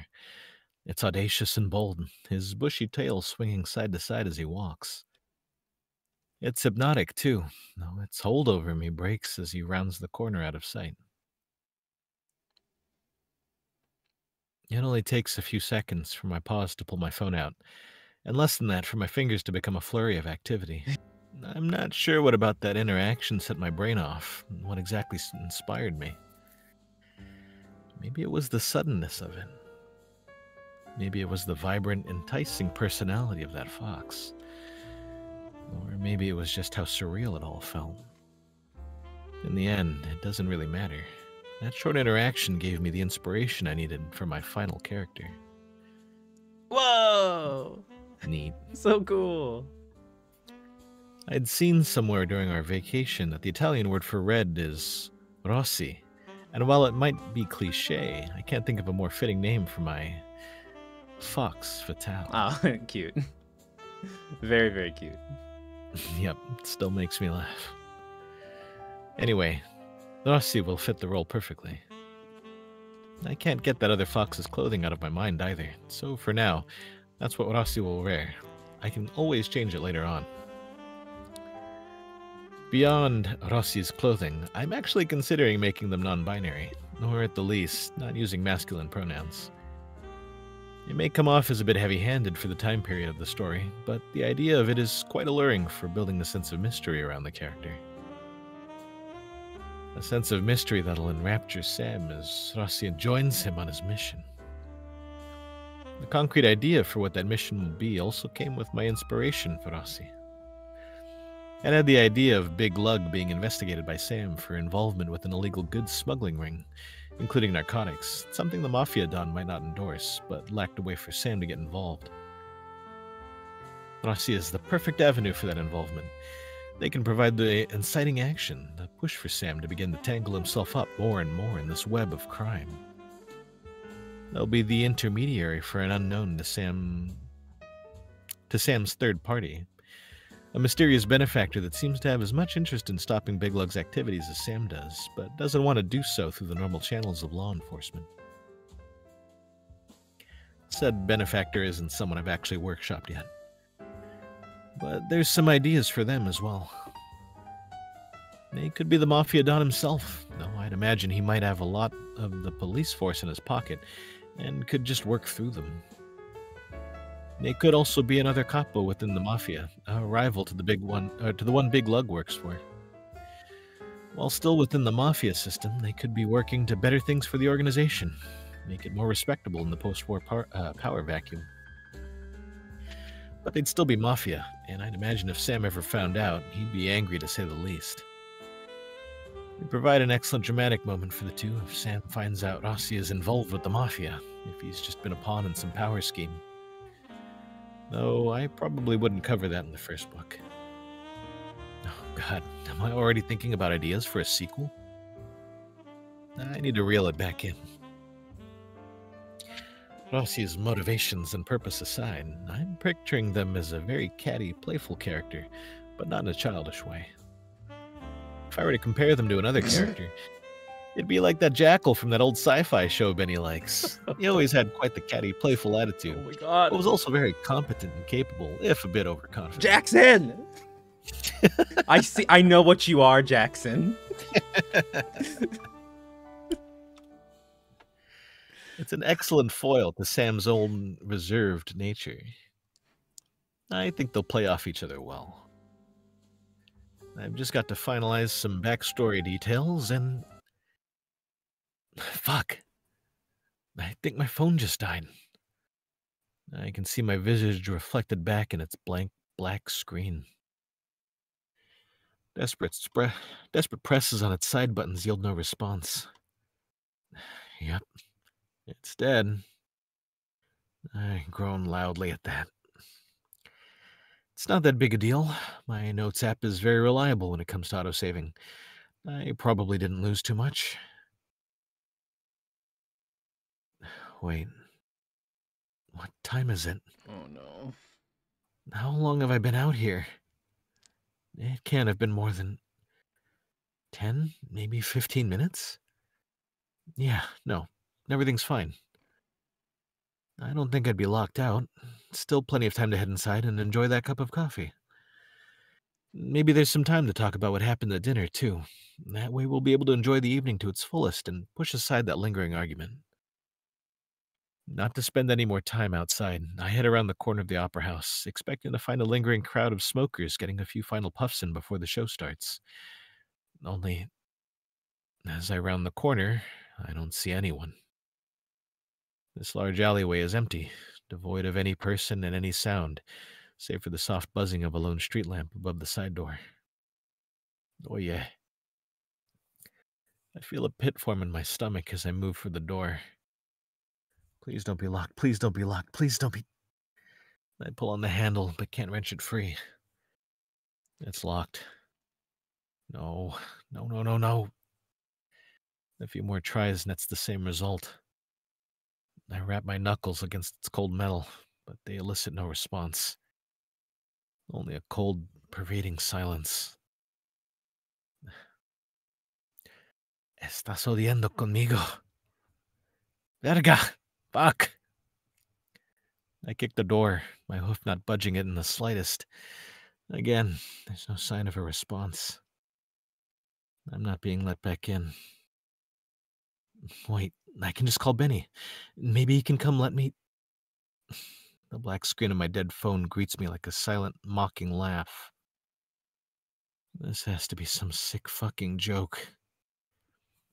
The first time in my writing career that I actually make use of my smartphone for something smart instead of treating it like a fancy flip phone. It dies on me. Fuck. Did I even make sure it had a full charge when I left? Whatever. It doesn't matter now. I've got a dead phone and no way to get back inside. I pocket my phone and decide to head around to the front entrance. That might give me a better chance of being seen. Reaching it in a desperate jog, I try the ornate glass and metal doors. They're locked too, but I continue to wrap my knuckles against them. I probably look insane right now as I peer inside for any sign of help. Surely if someone just sees me, they'd let me in. I'm much too well dressed to be some drifter trying to sneak in. Hello? Anyone? Much to my dismay, nobody comes. The muted sounds of a new solo taunting me through the glass doors. I want to punch this artificial barrier, tear it down with a few kicks, and force my way back inside. I don't do that, though, realizing I'd sooner break my paw or leg before the door relents to my fury. Okay, I'm not getting inside. That much is clear. Think, Xavier, think. How am I supposed to get back to Betty now? Despite trying to stay focused, my brain drifts to the irony of me wondering what I'd do without my phone if Betty and I got separated. Back when he wanted me to leave it behind. I keep pacing around the front entrance, trying to think of some way, any way, to get back in. All the while, I'm starting to fret over the autosave having failed. If I'm going to be locked out for the remainder of the show, I'd at least like to have something to show for it. Pacing carries me a little bit away from the front entrance, but my attention is immediately pulled back to it when the roar of elite vocals and piano greets my ears, and Xavier! I whirl around, relieved to see Benny, only to realize he's angry. He spots me in an instant, and for a moment, his rage falters. It's only a moment, though, as it returns in an instant, storming towards me like an unbridled hurricane. You've gotta be fucking kidding me, Xavier! Despite the situation, I can't help but notice he doesn't have our coffees in hand. There'd be some good reason, I hope, for missing our dinner and the damn concert. He only gestures so much when he's really worked up. When I joked about playing hooky, I assumed we'd be doing it together, not just standing me up on all our expensive plans. I feel my blood boil something fiercer than Dante could have ever imagined. I don't command the fucking doors, Benny. I was locked out. So why didn't you call me? His accent is really slipping out now, and I feel my heart sink into my stomach. My phone's dead. I hear the most incredulous, breathless laugh. If I wasn't so angry, I think I'd nominate him for an Oscar for this ridiculous performance he's put on. What a fucking surprise. I spent months planning this trip, making arrangements, rescheduling, trying, whatever to make things work.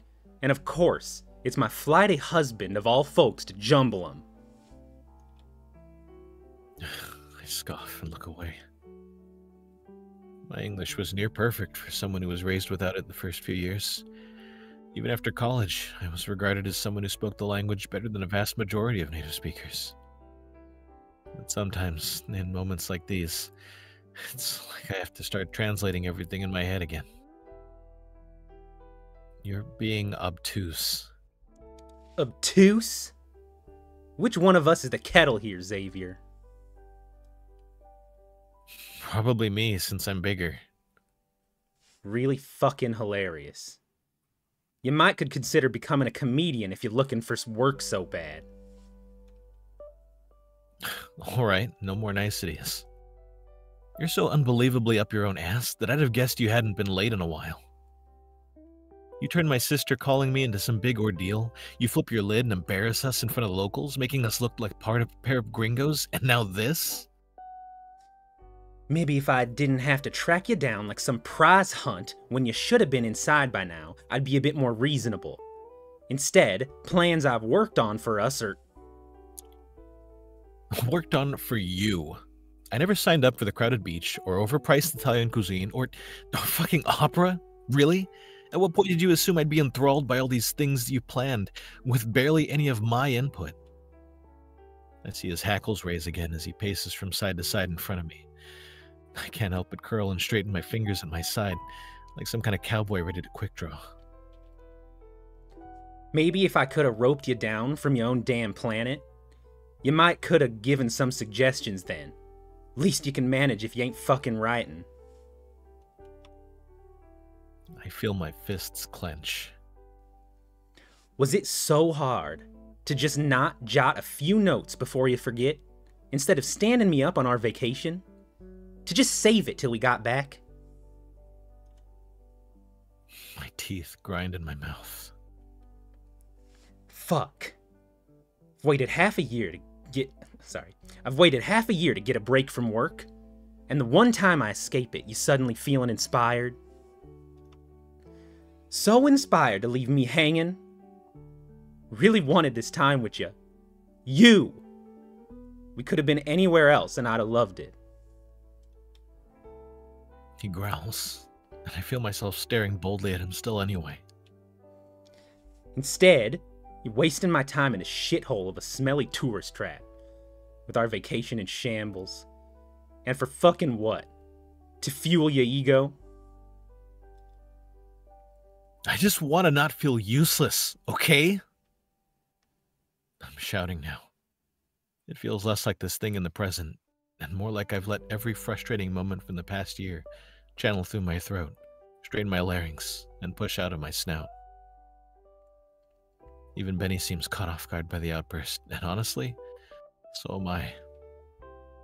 I'm so fucking fed up with this. I frantically gesture, but they can't do what words can accomplish. The thoughts are there. I feel them, but they elude me in the worst ways. They make me feel so goddamn... I feel my fists close of their own volition, and I shut my eyes as I slam them down in the air in unison. At this point, I'm seething with anger, and for whatever reason, I start rambling. Like I've hit my peak already, and now nothing I do will ever be better than what I've already written. You could never fucking understand. You couldn't. I laugh, and it probably borders on sounding hysterical.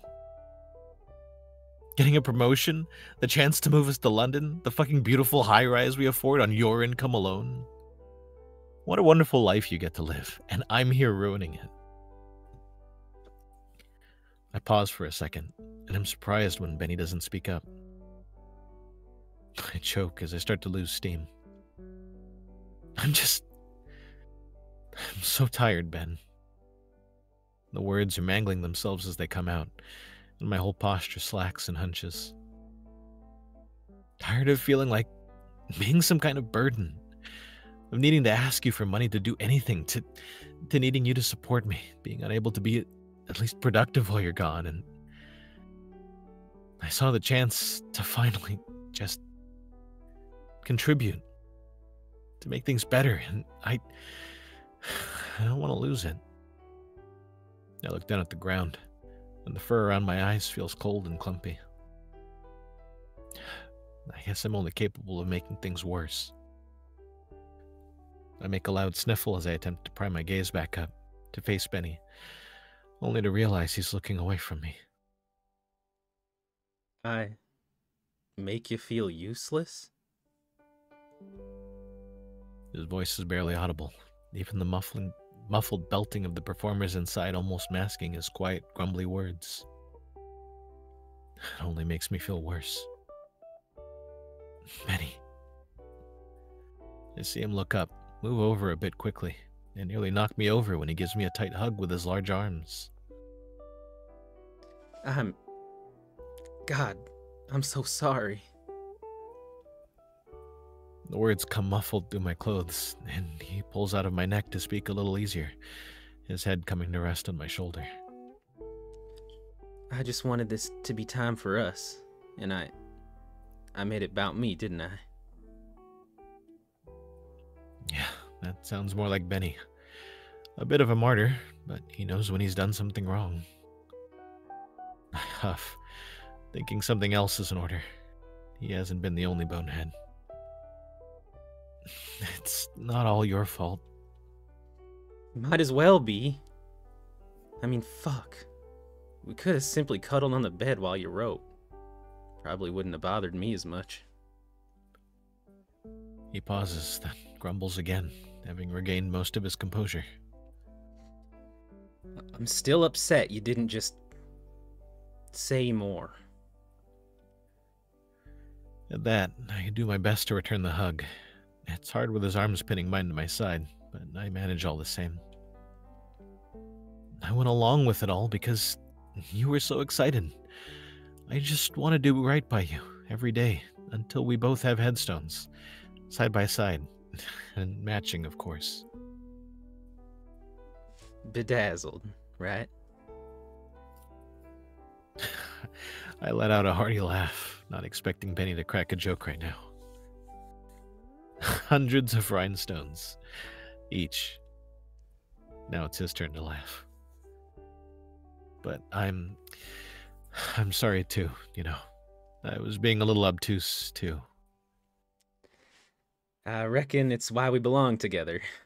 We put the two in obtuse. That's probably the worst wordplay I've heard in my life, but it makes me belly laugh and sway side to side while holding Benny. I even catch his tail wagging eagerly behind him. The wolf does turn to look back at the closed doors with a somewhat remorseful gaze, then turns it on to me.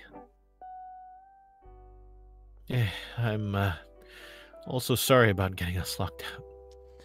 Can it, my majestic elk? We still got stuff to talk about. Benny's right. Even if what just happened was a verbal spar, things got pretty mean. There's heaps of lingering issues we need to talk about. But I think it might be best to sort it out when we're back home. I blink. That's the same line of thinking that got us here in the first place. True, but trust me on this one, Xavi. We've said what we need to say. We've said our apologies. I think we should let things cool off a bit here before we hash it all out. I think for a moment, and Benny is right. Things feel better understood now. That dark miasma that had been hanging over us since the dinner seems to have been blown away from all the shouting. Yeah, okay. I trust you, Benote. The brushing of fur against fabric is an unmistakable sound as I spy Benny's tail giving a few enthusiastic wags. He wraps his arm around my side before we both start to walk, heading out into the still young night together.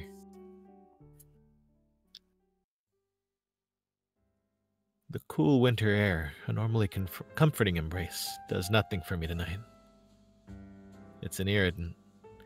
Each inhale stings like hell, and each exhale of my foggy breath brings to mind what I've fucked up. Physically, I'm decent. A black eye, plenty of bruises, and a clear gunshot wound.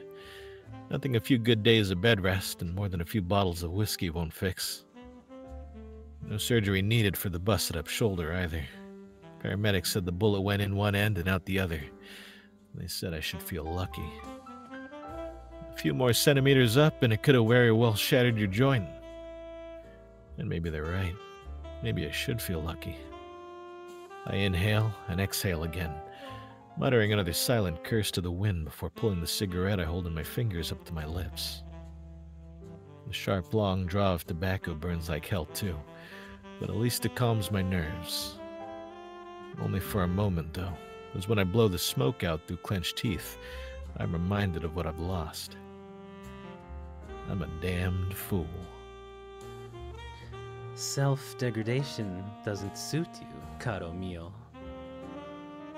I've grown so used to Rassi's penchant, for sneaking up on me that now I barely give them a response beyond turning my head to the left to look at them. They regard me silently for a moment, their green eyes darting up and down my form before settling on my face. I do the same, noticing they barely have a scratch on them despite all we've been through. Their knuckles are a bit bloodied and from the punches thrown, claws chipped from damage rot, and there's some flecks of blood staining their green vest. but everything else is as immaculate as ever. Looks like I'd got the short end of the stick. What do you want, Rossi? I look back out over the railing at that, and in my peripheral vision, I can see a sly smile spread on their muzzle. Just checking in, making sure you're holding up. Their smile falters for a moment. You took quite the beating from Luca towards the end there. Understatement of the decade. The only consolation is he's in much worse shape than I am. Pretty sure I broke his femur. Here's hoping the bastard never walks right again. I'm fine. Grunting, I shift on the railing so I can face Rossi fully. Their sly smile returns immediately, no doubt a mask for some other inscrutable emotion. Is that all you wanted? To see that your lapdog isn't hurt? Rossi laughs at that, though it's reserved and nowhere near as carefree as before. Please, Hunt. You'd know if you were a lapdog to me. So then what am I to you? A pause settles over us as Rossi leans against the railing, their back to the canal's warm waters, calm waters. In this pause, they reach into a vest pocket and pull out their cigarette case, flipping it open to find it empty.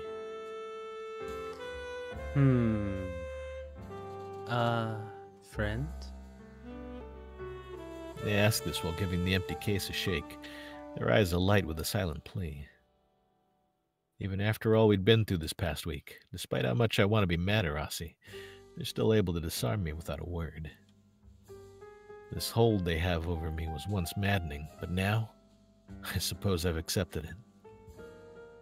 With a reluctant sigh, I place my own lit cigarette between my lips, and then reach into my coat pocket.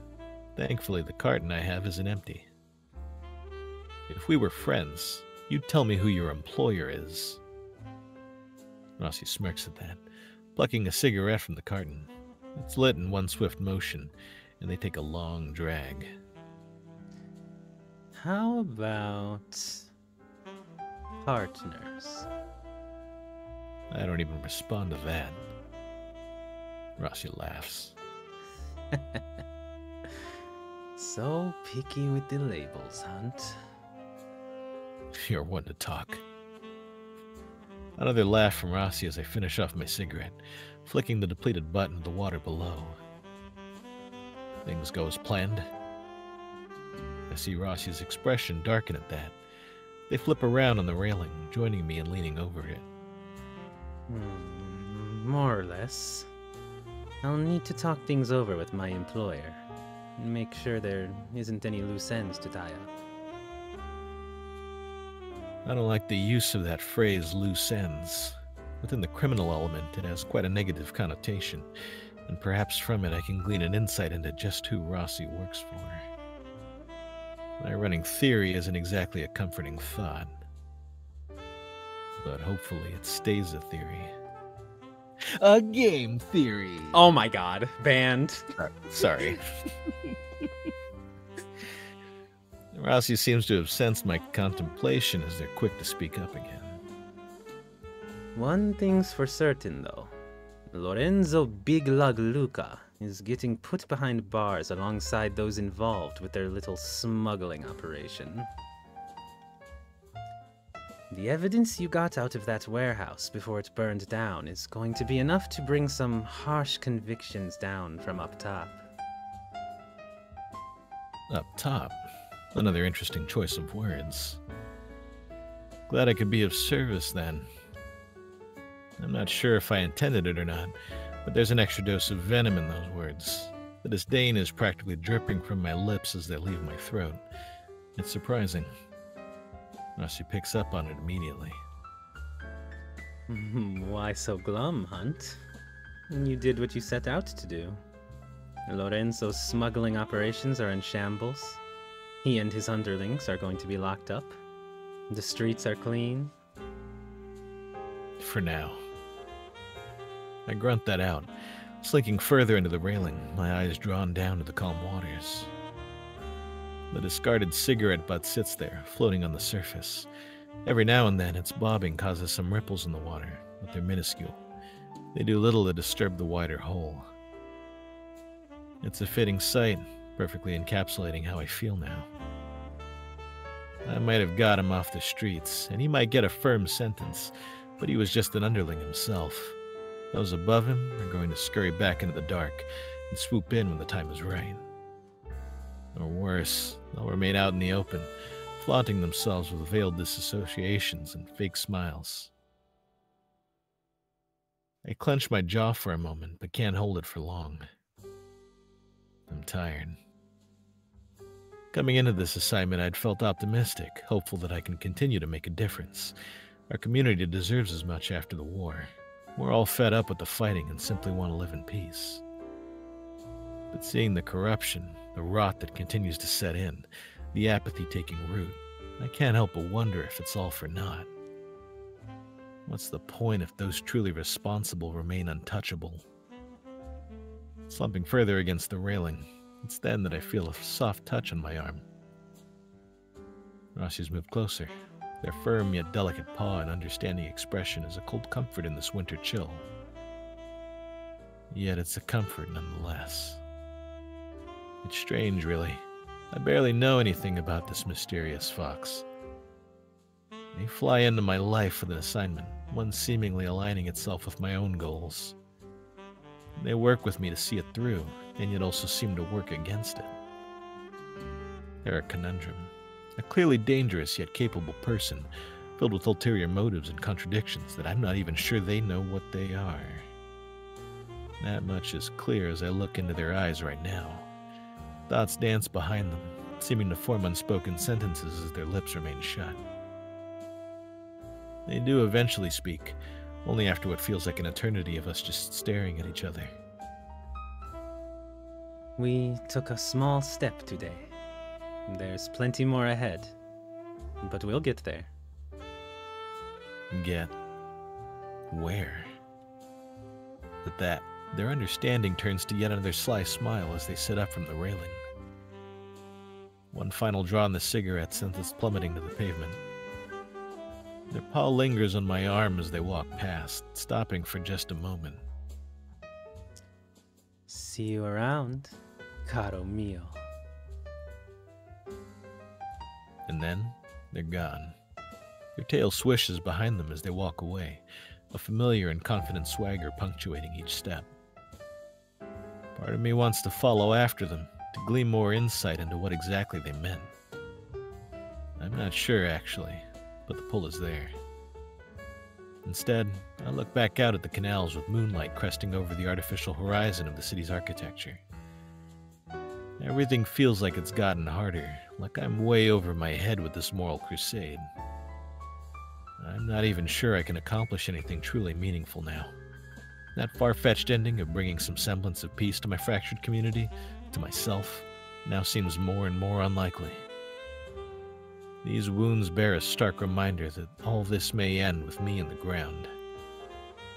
But if Rossi meant what I think they meant, then maybe they're right. A small step, with plenty more ahead. A soft smile spreads on my lips. Perhaps there's a glimmer of hope after all. All for you, John. All for you.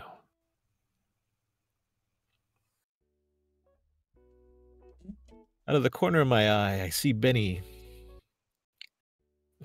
Sorry. I see Benny move the laptop from his lap to the coffee table. I'd been waiting with bated breath for him to finish reading the final chapter. It's been a good hour since he started, much longer than I'd anticipated. Yet he's yet to utter a single word, or much of any sound for that matter. There'd been a few snorts of laughter, though, his snout wrinkling in amusement or surprise every now and then. I always try to not crowd him when he's reviewing my work, but a few lingering stares as he reads are almost impossible to avoid. He's never told me to stop, either. In fact, I think he gets a lot of amusement out of me watching him read. Now that he's done, all bets are off. I shift on the couch, turning to face him fully. So, what'd you think? I dare not ask any more. There's plenty more specific questions that come to mind, stuff like, how was the climax? Did it feel too rushed? Was it too slowly paced? Did I bring up any new plot threads that hadn't been explained? Then there's the plethora of errors and improvements I already know I want to make, and I want to ask Benny if he thinks the same. He's no creative writer, but he has a keen eye for detail and is always a good sounding board for my work. The question lingers in the air as Benny leans further back into the couch, a contemplative crease in his brow. I think you've got something really special here, Xavi. My ears perk as a grin spreads across my muzzle. So you like it? I love it. It's heartfelt, gripping, engaging, and earnest, all while telling a fun detective story romp in an interesting period of time. This wind down you got here in the final chapter is a perfect capstone to the story. Sam's at a new low point in his life, not sure if he can continue trying to get justice for his murdered lover, yet in comes Rossi with some parting words of wisdom. They're just as aloof as ever, yet also the most genuine in their reassurance to Sam at the end. Why, I'm practically hounding for Sam to chase after Rossi myself. And those action scenes in the previous chapter are still knocking me on my ass. I still can't believe you can write like that, hun. You better have a sequel story planned, because Lord above, do I need more. I cut Benny off by wrapping him up in a hug, pressing my head into his chest and ruffling his shirt around. Thank God I shed my antlers early this year. Oh, yay. He's quick to return the hug, settling his chin against the top of my head while wrapping his arms around me. You're not just saying that to be nice, right? Oh, come off it. You really gotta ask me that every time you show me something? Yes, I do. We both let out a laugh, embracing for a moment longer before I pull away. I'm glad you like it.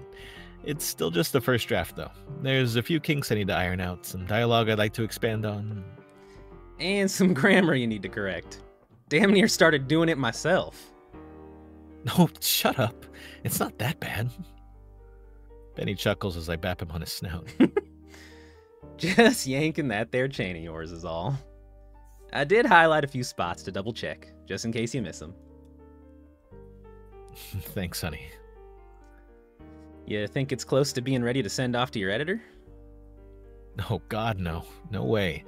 I need at least, several more passes myself before I'll even consider letting Jane get her mitts on it. Well, you be sure to let me know when you do so we can go celebrate. No operas or beaches, right? No. Unless you want to? Admittedly, it was a bit of a cheap joke, but we'd talked everything over since that vacation. In hindsight, it was a very silly but necessary argument to have. We'd both been stressing ourselves about work far too much. Letting it get to the point where it seeps into our personal lives, letting it fester like a cancerous growth, was a dumb move. We moved past it, though, and come to a better understanding, I think. Benny's been more understanding of my workflow and my sporadic flights of inspiration. In turn, I've been learning when to actually entertain them beyond just making a few quick notes. It's a lesson you'd think two people who've been together for so long would have learned early on, but stranger things have happened. If anything, it's a nice affirmation that even having been married for 20 years and having known each other for longer, there's still things we could learn about each other. Nah. It's too cold out for the beach anyhow. I think there's a new jazz club that's opened up a few blocks down. We could go there? Ooh, yes. That sounds quite lovely, Xavi. It's a date then. I lean back over and plant a kiss on Benny's cheek. He returns it with a few pup-like licks to my muzzle before pulling away, his eyes glancing over to the laptop. Speaking of dates, we need to go get ready. Oh, right. That executive dinner party is tonight. Forgot about that. That it is, Xavi. Got about an hour and a half before we need to be out the door. If you wanted to come along, that is. I understand if you got more writing you need to do. Nope. I'm done for the evening. Can't leave you to face Janice's terrible stories all by yourself. I sit up from the couch as well, closing the laptop with one paw and pulling my phone out of my pocket with the other, setting it on top of the laptop. Benny smiles before wrapping an arm around my waist, pulling me in for a kiss. Love you. Love you more.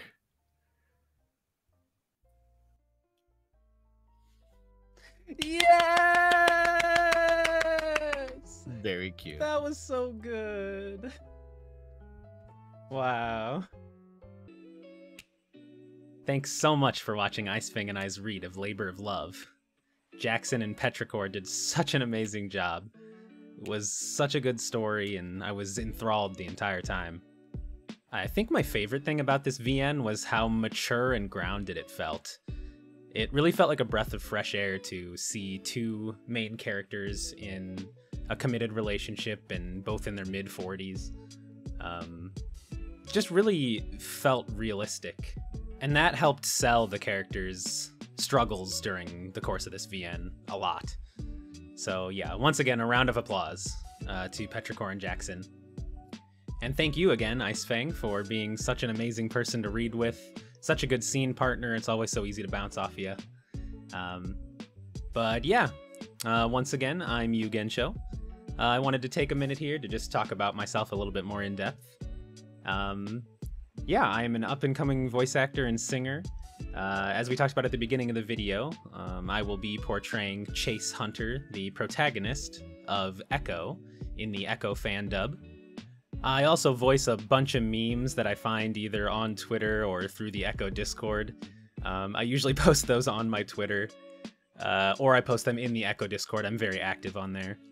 Most of the voice work that I've done up to this point has been personal, fun stuff, mostly related to Echo Project VNs and other furry VNs. But there's a few non-Echo Project VN related voice things that I've supplied my voice for in the works. Hopefully those should be released pretty soon. In terms of singing, I actually have a handful of song covers posted to this YouTube channel, actually. Also, many related to the Echo Project VNs. I have a cover of Blurry from Echo that I did with Thine Truly, or Chris. I have a cover of Buy a Man Some Hooch from The Smoke Room, as well as a short song for Arches that I actually wrote myself. Other than that, I've been posting and will continue to post song covers of all kinds. Lots of songs just from artists that I like, as well as video game songs and anime opening and ending themes and stuff like that. I speak Japanese, so you'll definitely hear Japanese songs on my channel as well.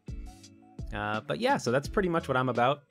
I hope to have a variety of content on here, and I definitely want to do more cold reads and voice acting stuff of all kinds, and of course, lots of music too. So thank you so much for checking out this video and my channel, and I'm thankful for everyone that took the time to stop by. So thanks again, and see you soon.